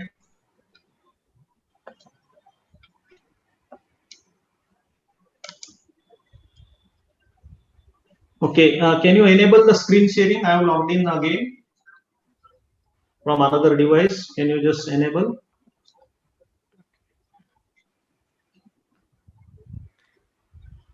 screen.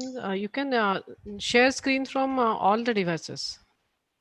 No, this is another laptop. See, I am using 3 devices, one mobile and 2 laptops. Yes. First, So, you are just out of the first screen. Now you can connect through other screen. yes, you are able to see the PLC program now on the Yes. screen, right? Yes.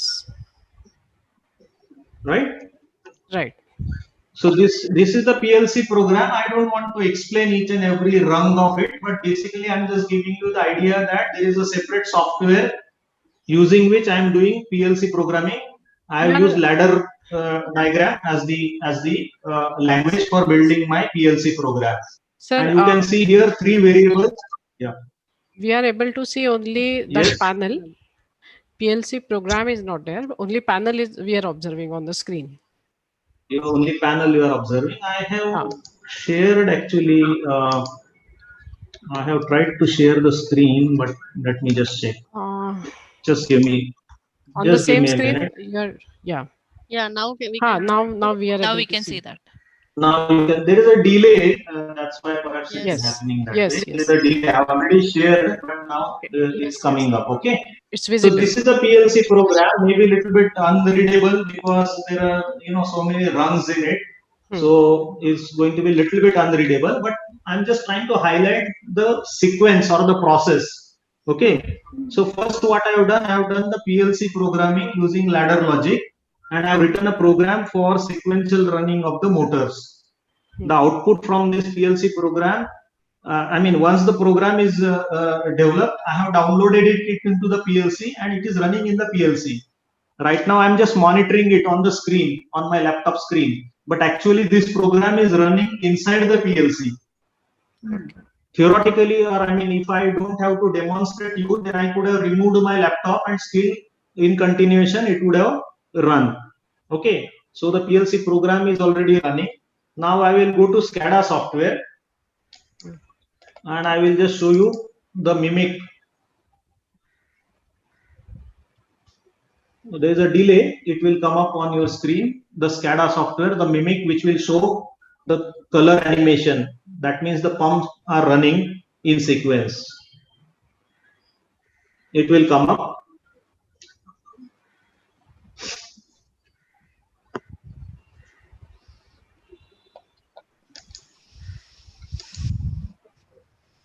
Just give me a minute.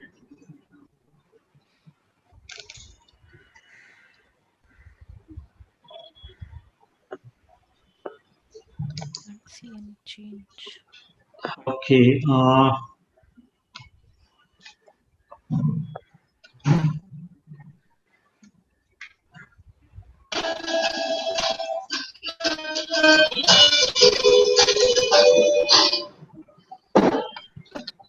So are you able to see the SCADA screen now?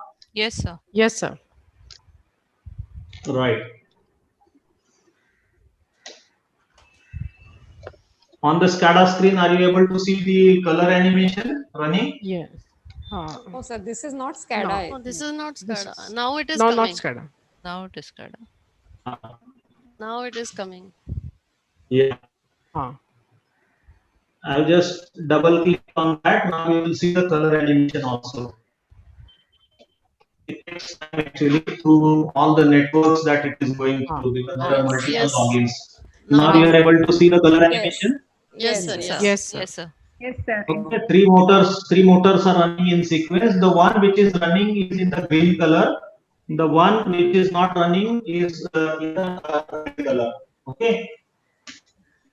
So one after another, you are able to see the SCADA screen also. We are waiting for the screen. Now it is not. We are not able to It will observe come the up. SCADA screen. Yeah. Yes. Unfortunately, 3 devices are mounting from the same, so that's the challenge that I'm having. Yes. Yes. That's the challenge I'm having, but anyway, I don't have any choice for that. Okay.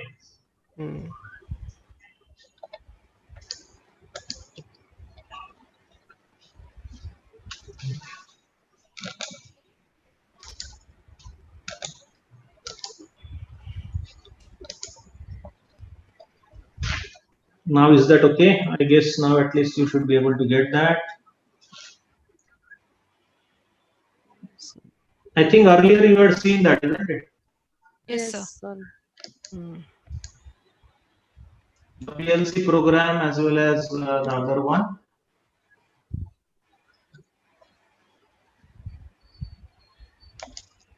Okay. Just give me a minute. I'll try to reshare the screen.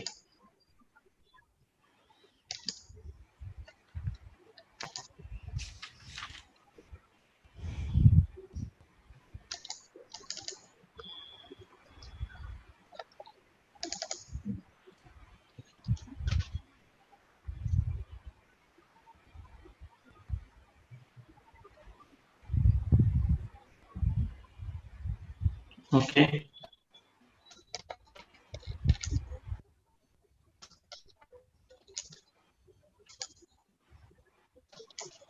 Just trying again. This Zoom is actually, sometimes not allowing to share the screen. Sometimes it is allowing.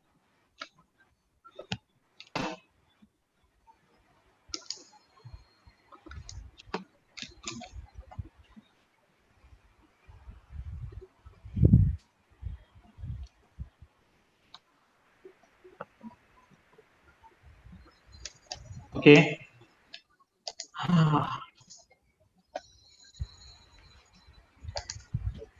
We are observing panel. You are observing panel, I know. Anyway, I think let's go for the next step, because only at least once you have seen the SCADA screen. So let's not get stuck up with the SCADA screen. We can see it later also. What is more important is to do the configuration of that MQTT client and do the programming. So let me just go back to the other laptop and share with you one document. Do the settings as I'm guiding you. Okay. Okay.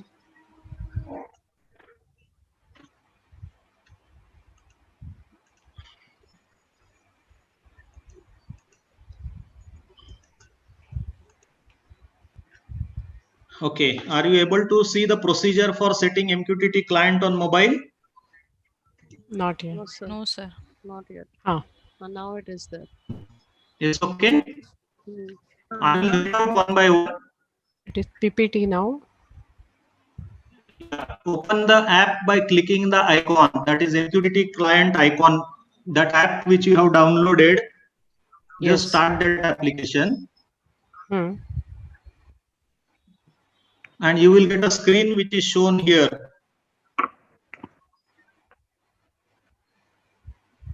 I'm getting the kind of screen which, with the brokers at the top, and bottom right hand side you can see plus sign, plus icon. Yes, yes. Okay, just click on that plus button, plus icon. Okay. Once you click there, it will ask you to do the configuration of the application. Do the settings which I have put here. I will just change the setting. Host setting are slightly different. I'll just put that. Just a minute. Just put it, because that host I keep on changing. I'll just go back to my client and give you those settings. Yeah. After enable nickname. I'm just typing out enable the client. Yes. Put any nickname. That's a test. Okay. Under host you put broker dot HIVEMQ.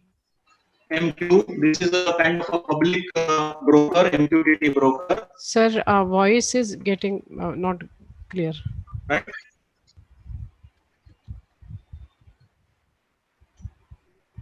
I have done the changes on the screen. Observe the screen. After putting nickname, enable SSL. Put the host. No. Do not do anything. Whatever I have shown on the screen, only those settings are required. Okay. So yes, host name you put as broker.hivemq.com. Broker. Okay. Do not do any other settings. Do not touch any other settings. Yes. Just the ones which I have shown on the screen that you have to do. Broker dot HIVEMQ.com. I have just put it on the screen. sir, that screen is not visible. That right screen now. is not, we are not able to see that. Changes we screen. are not able to, we can see here 34.93.53.48 Only 4 No. actually. Okay. Then, Yeah. I have already done that change. Broker.hivemq.com. no, but that screen is not visible. That screen is not visible. I don't know. I'll just. Now Now it it is is visible. coming, sir. Now it There is is a coming. delay, perhaps. There is a delay. Yeah, okay. right. Broker.hivemq.com.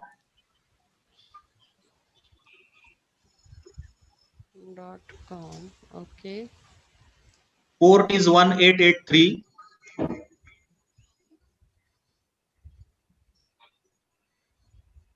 Port it is showing 8099. Change the port. Change the port to 1883. 1883. Okay.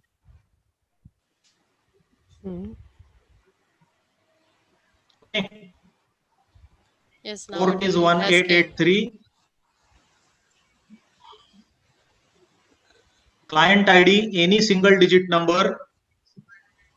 Don't put username, don't put password. I mean, username you can put, doesn't matter, but client ID is mandatory. Client ID, any single digit number. Okay.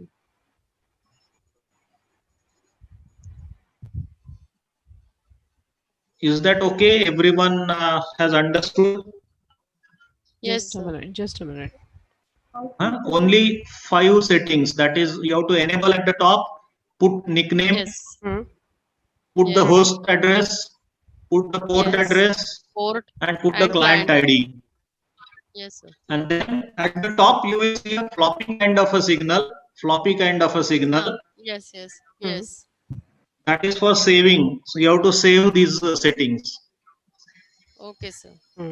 Saved it. Once you save, it has automatically come out. Yes. Once you have saved, automatically it has come out. Okay. We have that first screen now, and our nickname is appearing on that, and below that it is And broker.hiv. Correct. Now you have to subscribe to a topic. So you have done the configuration of the client. Now you have to subscribe to what I have published. Okay. So for that, click on that particular broker, whatever that nickname that you have given. Click on there. At the bottom side, it says subscribe to a topic. Yes. Enter hashtag. Okay. And enter by clicking the right bottom tick mark icon, green color tick mark on. Or you say subscribe. I mean, put hashtag. And say subscribe. And then subscribe means either say subscribe or there is a bottom tick mark, right hand side tick mark. Either of the two is okay. Okay. You can tick mark that simply by putting hashtag and then tick mark like that. Yes. Okay. Simply by putting hashtag and tick mark.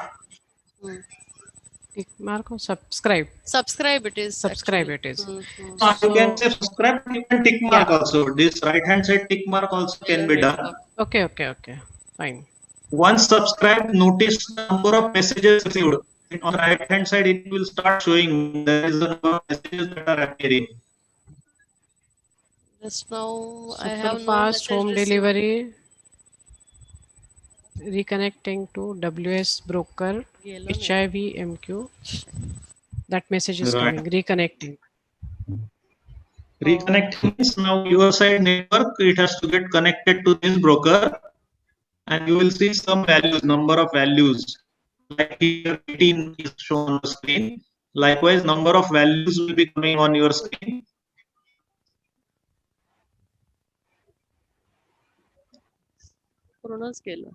Anyone can confirm that you got the values? Sir, will you please enlarge the screen? येत आहे?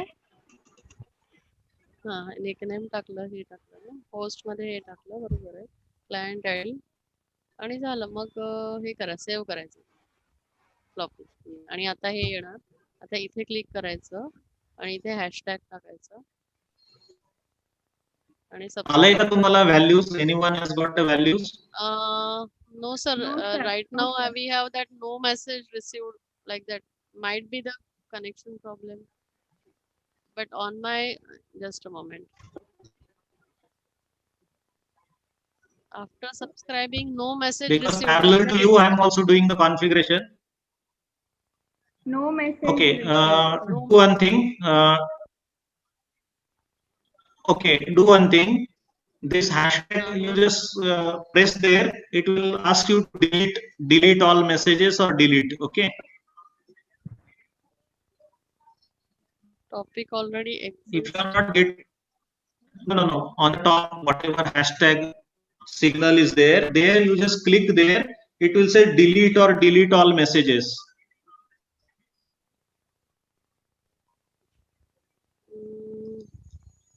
On the top where you are getting no messages, na there. There only. So Just okay, delete all that. message. Yeah, delete all messages. Yeah. Not messages, delete that entire topic. You Okay. delete. Yes, deleted. Yeah. Now it is a Again you blank put screen. hashtag. Yeah, again you put a hashtag and say QoS. This is quality of service, QoS 0. Instead of that, QoS, put it as number 2, QoS 2. Quality of QoS. service 2. Okay. Quality of service 2. Hashtag and quality of service 2. And then subscribe again. And then subscribe or tick mark. I think better you tick mark. It is showing invalid MQTT topic. Hashtag QoS QoS 2. QoS 2. And then accept it. But sir, it is I mean, tick showing mark it. invalid MQTT topic. Invalid MQTT topic. You're putting hashtag? Yes. Hashtag. Hash Q small, O small, S small 2. No.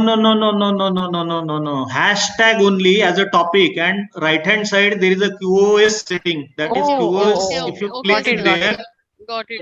yeah. If you yes, sir. Understood. Got it. But still, sir, no message received. Topic already exists, asala. Correct, because you are not Still we are deleted the getting- top topic. Unless you do not. Okay, I will do Unless you do not delete. Delete करायला लागेल तू. केलं. Sir, delete केलं सगळं. आणि subscribe. पण पुन्हा तेच येत आहे sir, no message No message received. Sir, it is like this only. Coming no message received. Okay, just give me a second. Okay, because I am getting the messages, you people are not getting it. Just give me a minute. Let me double check. Because I am parallelly configuring. Every time you have a problem, I am configuring parallelly to check whether it is working or not. So let me just double check my broker and client settings, because I am getting the messages. Okay, so it is running actually.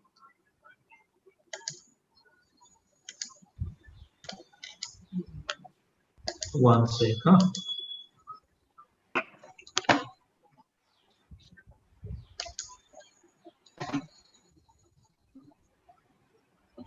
All right. Okay, it's all working now. Okay, apply.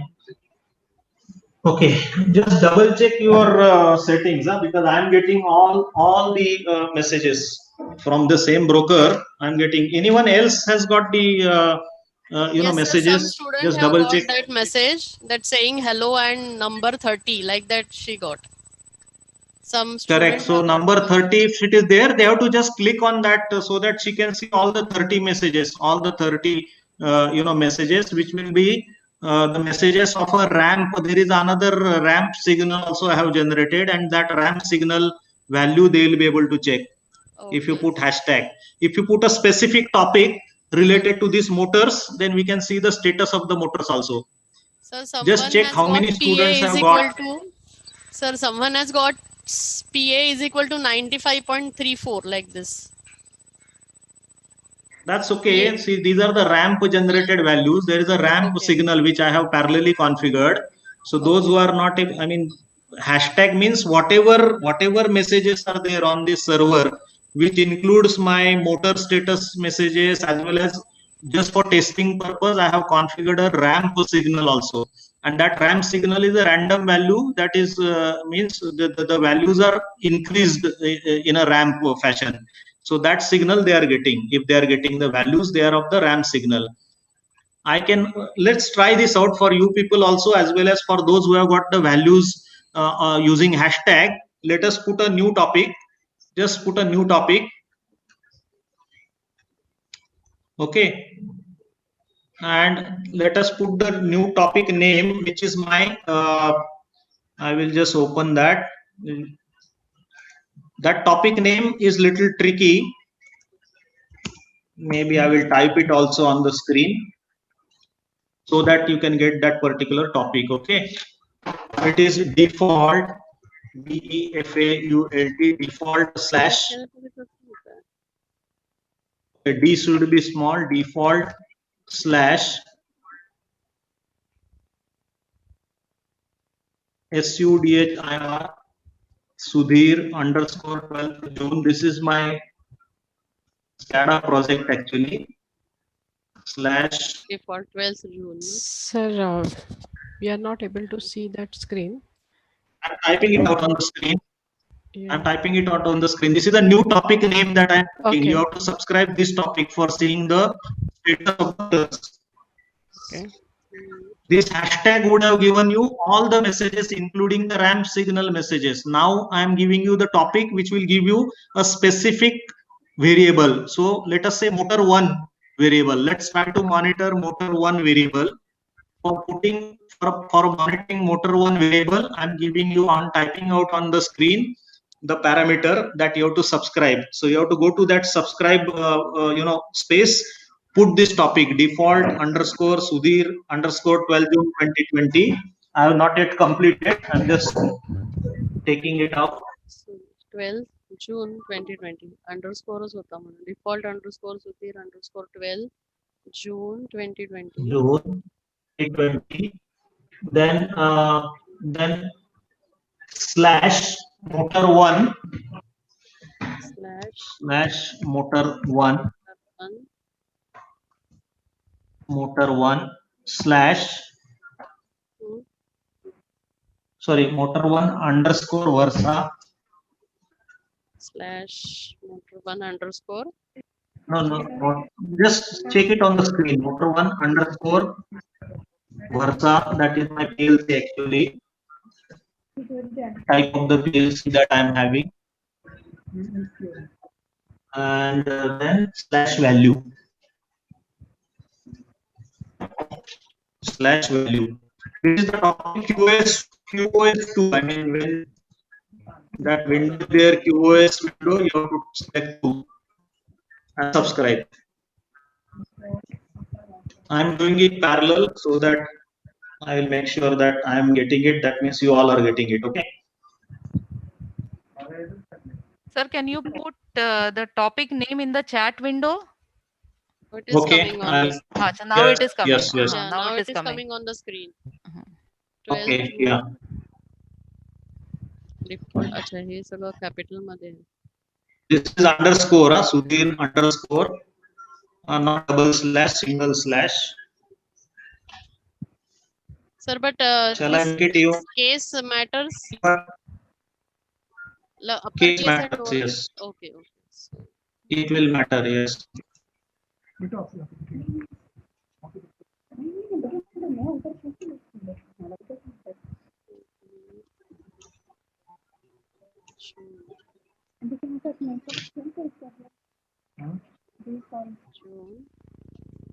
2020 slash. Are you able to see His now? name is scrolling across. That is what is required. The name is scrolling on the screen.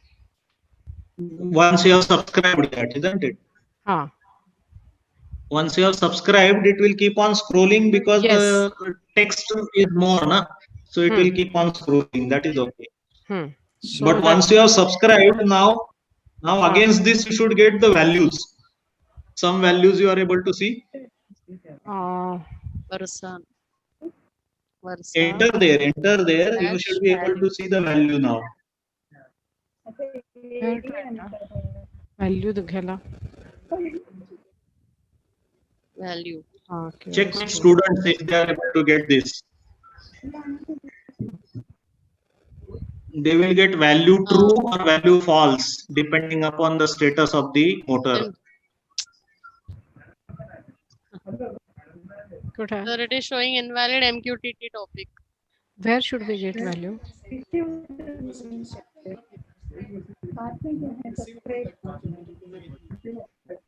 Check with the students if anyone has got the value of the motor. Sir, Motor तेवढाही नाही 1. झाला. आम्हाला ते invalid MQTT topic हे type करायचं का पुढे? एकदा check करा default _ Sudhir _ 12 June 2020 / motor1 _ Versa / value. Because I have configured parallelly. आता मी पण parallelly केलंय. But still no message received, it is showing. Just check with others. तर तुमच्या बरोबरच मी इकडे parallelly पुन्हा एक कॉन्फिगर करतो नवीन सर्व्हर सॉरी नवीन क्लायंट म्हणजे मला काय जर प्रॉब्लेम असेल तर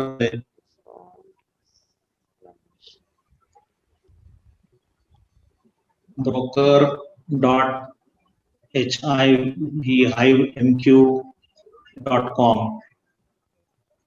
Then port is 1883, username. Put some username. Try to put the username. त्याच्या कॉन्फिगरेशन मध्ये जाऊन परत एक username टाका बघू काय होतंय. Password not required. Client ID. Let's have some client ID. Now I'm subscribing a topic there. Default /SUDHIR. Yes, what message you got? Priyanshu. We are getting. Someone has got message. Diksha, what message did you get?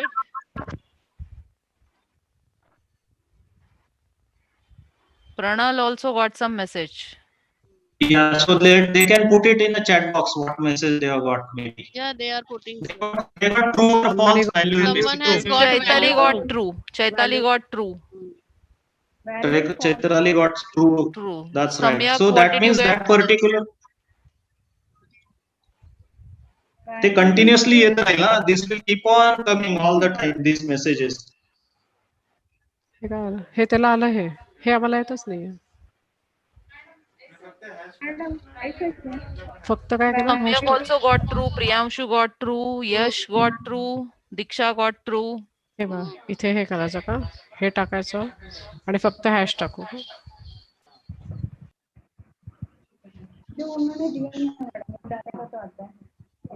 So many students are getting it. That's good. Yes, sir. Motor 1. I'm reconfiguring once again on my mobile so that I will make sure. Now that students have got it, that means there is a problem at specific end. Otherwise, it is working, isn't it? Yes, sir. Versa /value.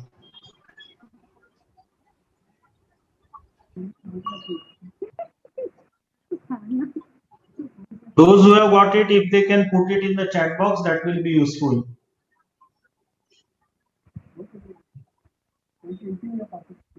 So many have got true value. True. That's. It will keep on changing true, false, because every 10 seconds the motor is changing over. So so the value will become true, false like that. And the number of messages will keep on coming in. Every time you check the message, you will get false, true, false, something like that, depending Yes, sir, upon we what are values are picked up. We are getting the message, sir. Continuously true, false. Very good, Alternatively. very good, very good. Excellent, excellent. Because every 10 seconds, likewise you can subscribe for motor 2 also. You can subscribe for motor 3 also. Only change would be in the topic. Instead of motor 1, it will be motor 2. This particular Okay, number, sir. if you change, likewise you can subscribe 3 topics: motor 1, motor 2, motor 3, and you will find that at one particular time only one motor will be on. Okay, sir. We will check. Mhm. So for if you observe for one motor, then you will get false, false, false, false, then sometimes true, then false, false, false, false, again true, again false, false, false, false, because every 10 seconds the motor is changing over. So that's what precisely you are observing on your MQTT client.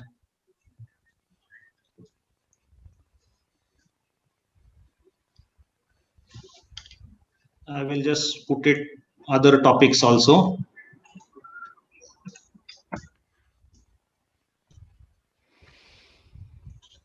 Motor 2 and same way motor 3.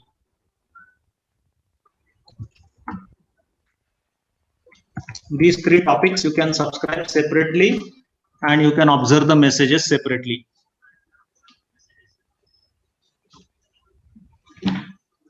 Let me just show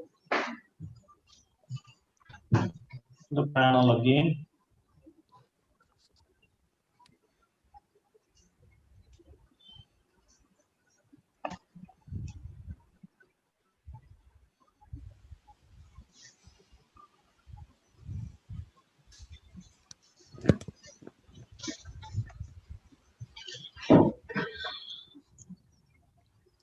So conceptually, I will explain once everyone is through, and when you want to go to the next level, you can tell me.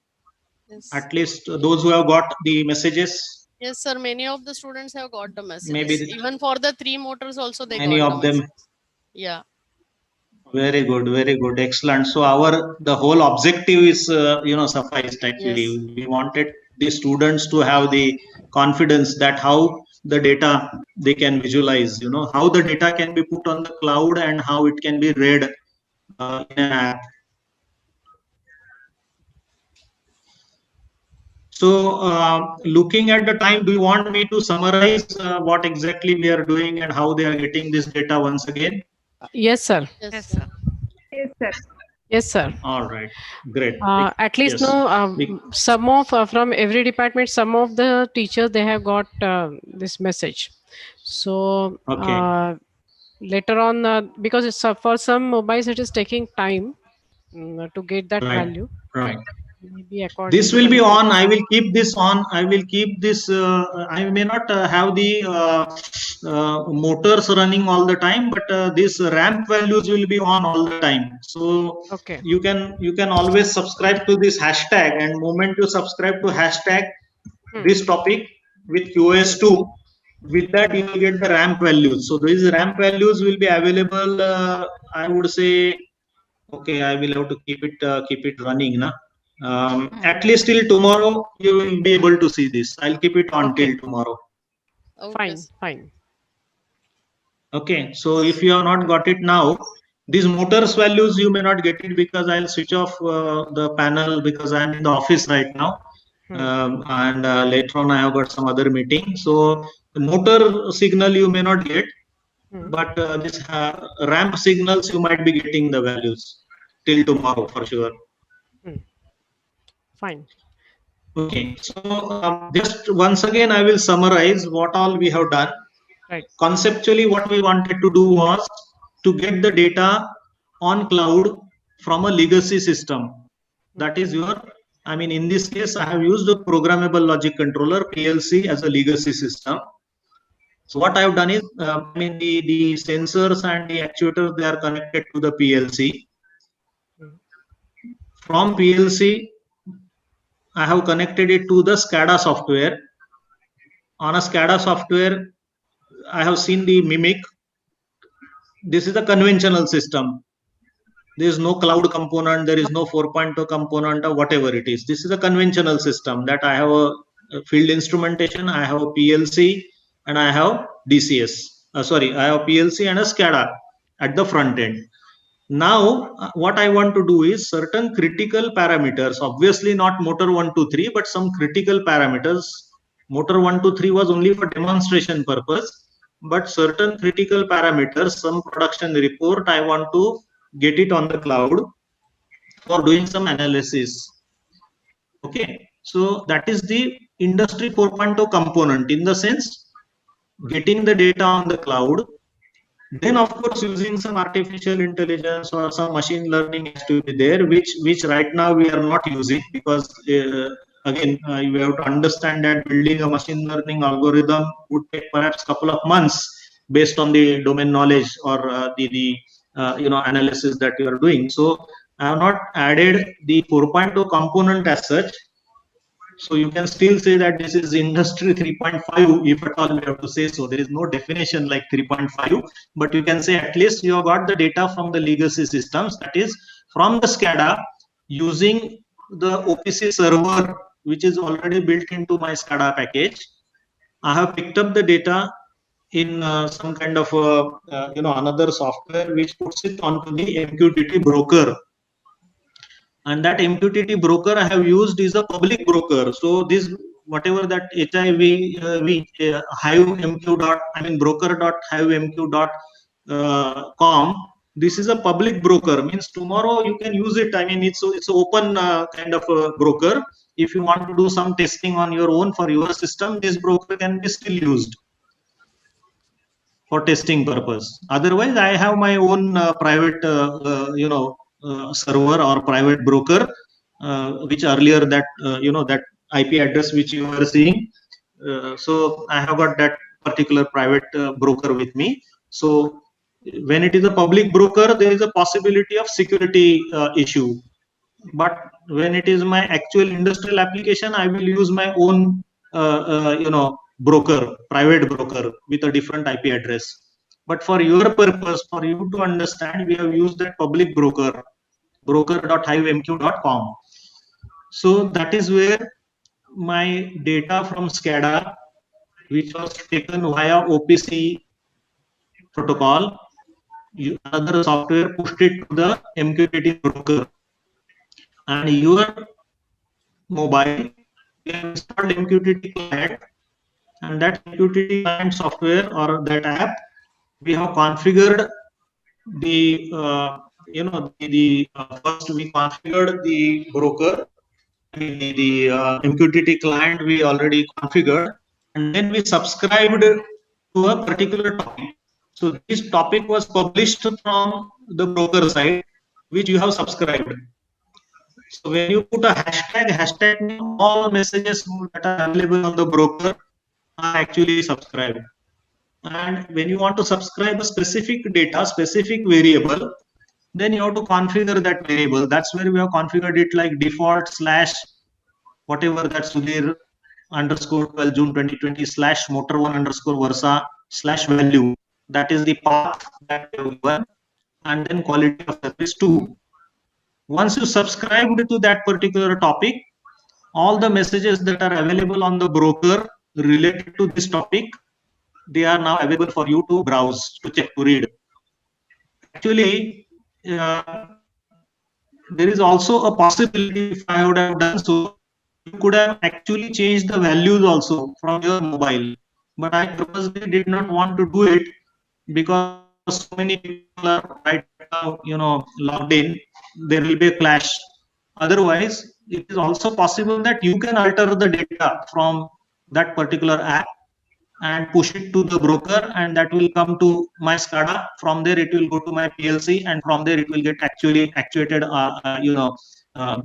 whatever I mean, for display or for actuation purpose. So there is a possibility, but at the same time, I told you that you have to be 100 times, sure that whether you really want to give the control from remote, whether you want to really operate the plant from remote. Normally, it is not done.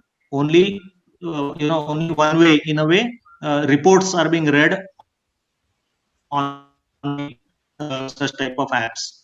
Right. But in a 4.0 scenario, you would have collected the data from large number of such PLCs, such SCADAs, such DCS or such type of systems. Then you would have run the algorithm to do the optimization or whatever that machine learning would have happened.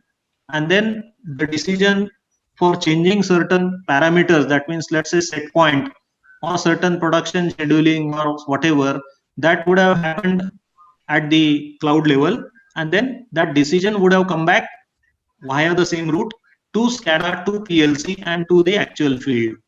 This is what overall, I would say, architecture when we have to work with legacy systems and build Industry 4.0 applications along with the legacy systems. So, any questions related to this we will take. Otherwise, we can close the session. Yes, sir. I think many of us have got this message, and we have understood the procedure how MQTT client can be operated. And I'm not finding any questions right now because many of them I think are busy in the checking whether the report message is received or not. But yes, Right, but still, I can understand that, but it's yes, creates kind and of excitement at least. yes, sir. And I think that that is the success because, sir, when we planned, I think 1.5 months before, when we are discussing about this particular session, so I was equally excited that how it appears and how it is possible, and a bit worried also. But really, you have shown the gateway for getting connected to Industry 4.0. So, coming to the concluding session of today's first day, dear participants, we all appreciate your patience because it is really a long session right from the morning up to almost 3.5 hours. We are continuously on this platform. And sir, you have really explained right from hierarchical structure of automation up to and all aspects really so nicely touch. Today they may not be understanding each and every bit of it, but when they will be revisiting again for understanding Industry 4.0, definitely they are going, everybody is going to remember that, okay, I have seen that word, I have read that word, I have heard something about that word. And that is the objective of this conference, that making people aware of it, making people aware of the terminology and giving them real insight of the basic terminology, what is expected in the near future, and how well one should be upgraded, and what type of commitment and dedication is required. Second thing, you right from morning, both of you have removed that what do you say, worry from their minds, that there is still a lot of opportunities, lot of things can be done even with the, and the point which you have pointed is engineers and even the science graduates, they are now going to compete. So how to keep your own identity different, and for that everybody, all engineers, they have to upgrade themselves, they have to learn new skills. So that was a really good takeaway message for from today's session. And you made the session very interesting with the demo, and the session was very well planned. So thank you so much. Already many of us have worked with you, sir, for curriculum development. I worked with you for almost more than 6-7 weeks. We have worked for the emerging trends development, and so it was a nice experience to work with you and even understand about the Industry 4.0 today. So with this short summarizing of the session, I thank you, sir, very much for really very informative and demonstration session. Giving information and making it happen, there is a large gap, and you cross that gap and showed the student that how it can be done. So thank you so much. And we are students and participants, we are coming to the end of this session. We are waiting for you to join tomorrow. Tomorrow we are having 3 sessions. We are starting at 9 o'clock. 9 to 10, one session by Mr. Damahe. That will be smart manufacturing. After that, it will be followed by artificial intelligence by Dr. Deepak Anand. And the last session will be conducted by our alumni, Amit Mahajan. Let me mention one thing that when we were discussing, Amit was the person who was insisting that, Madam, we have to conduct the national conference on the topic of Industry 4.0. That is the very good topic, and we should go ahead with that. And Amit has also one more credit I should mention here, that the platform which we are working and we are using for 24/7 hours is being offered by Amit from his company. And the moment we have started lockdown period, right from that day, the company is offering and they are paying for this platform. And Amit is saying that this is what I can do, the smallest thing I can do for the institute, so that many will be getting benefited because of this platform. So thank you, Amit, for this special facility. And coming back to, I thank all the today's participants from various institutes. And we will stop it today, and we will meet again tomorrow with new topics and new ideas. Thank you so much.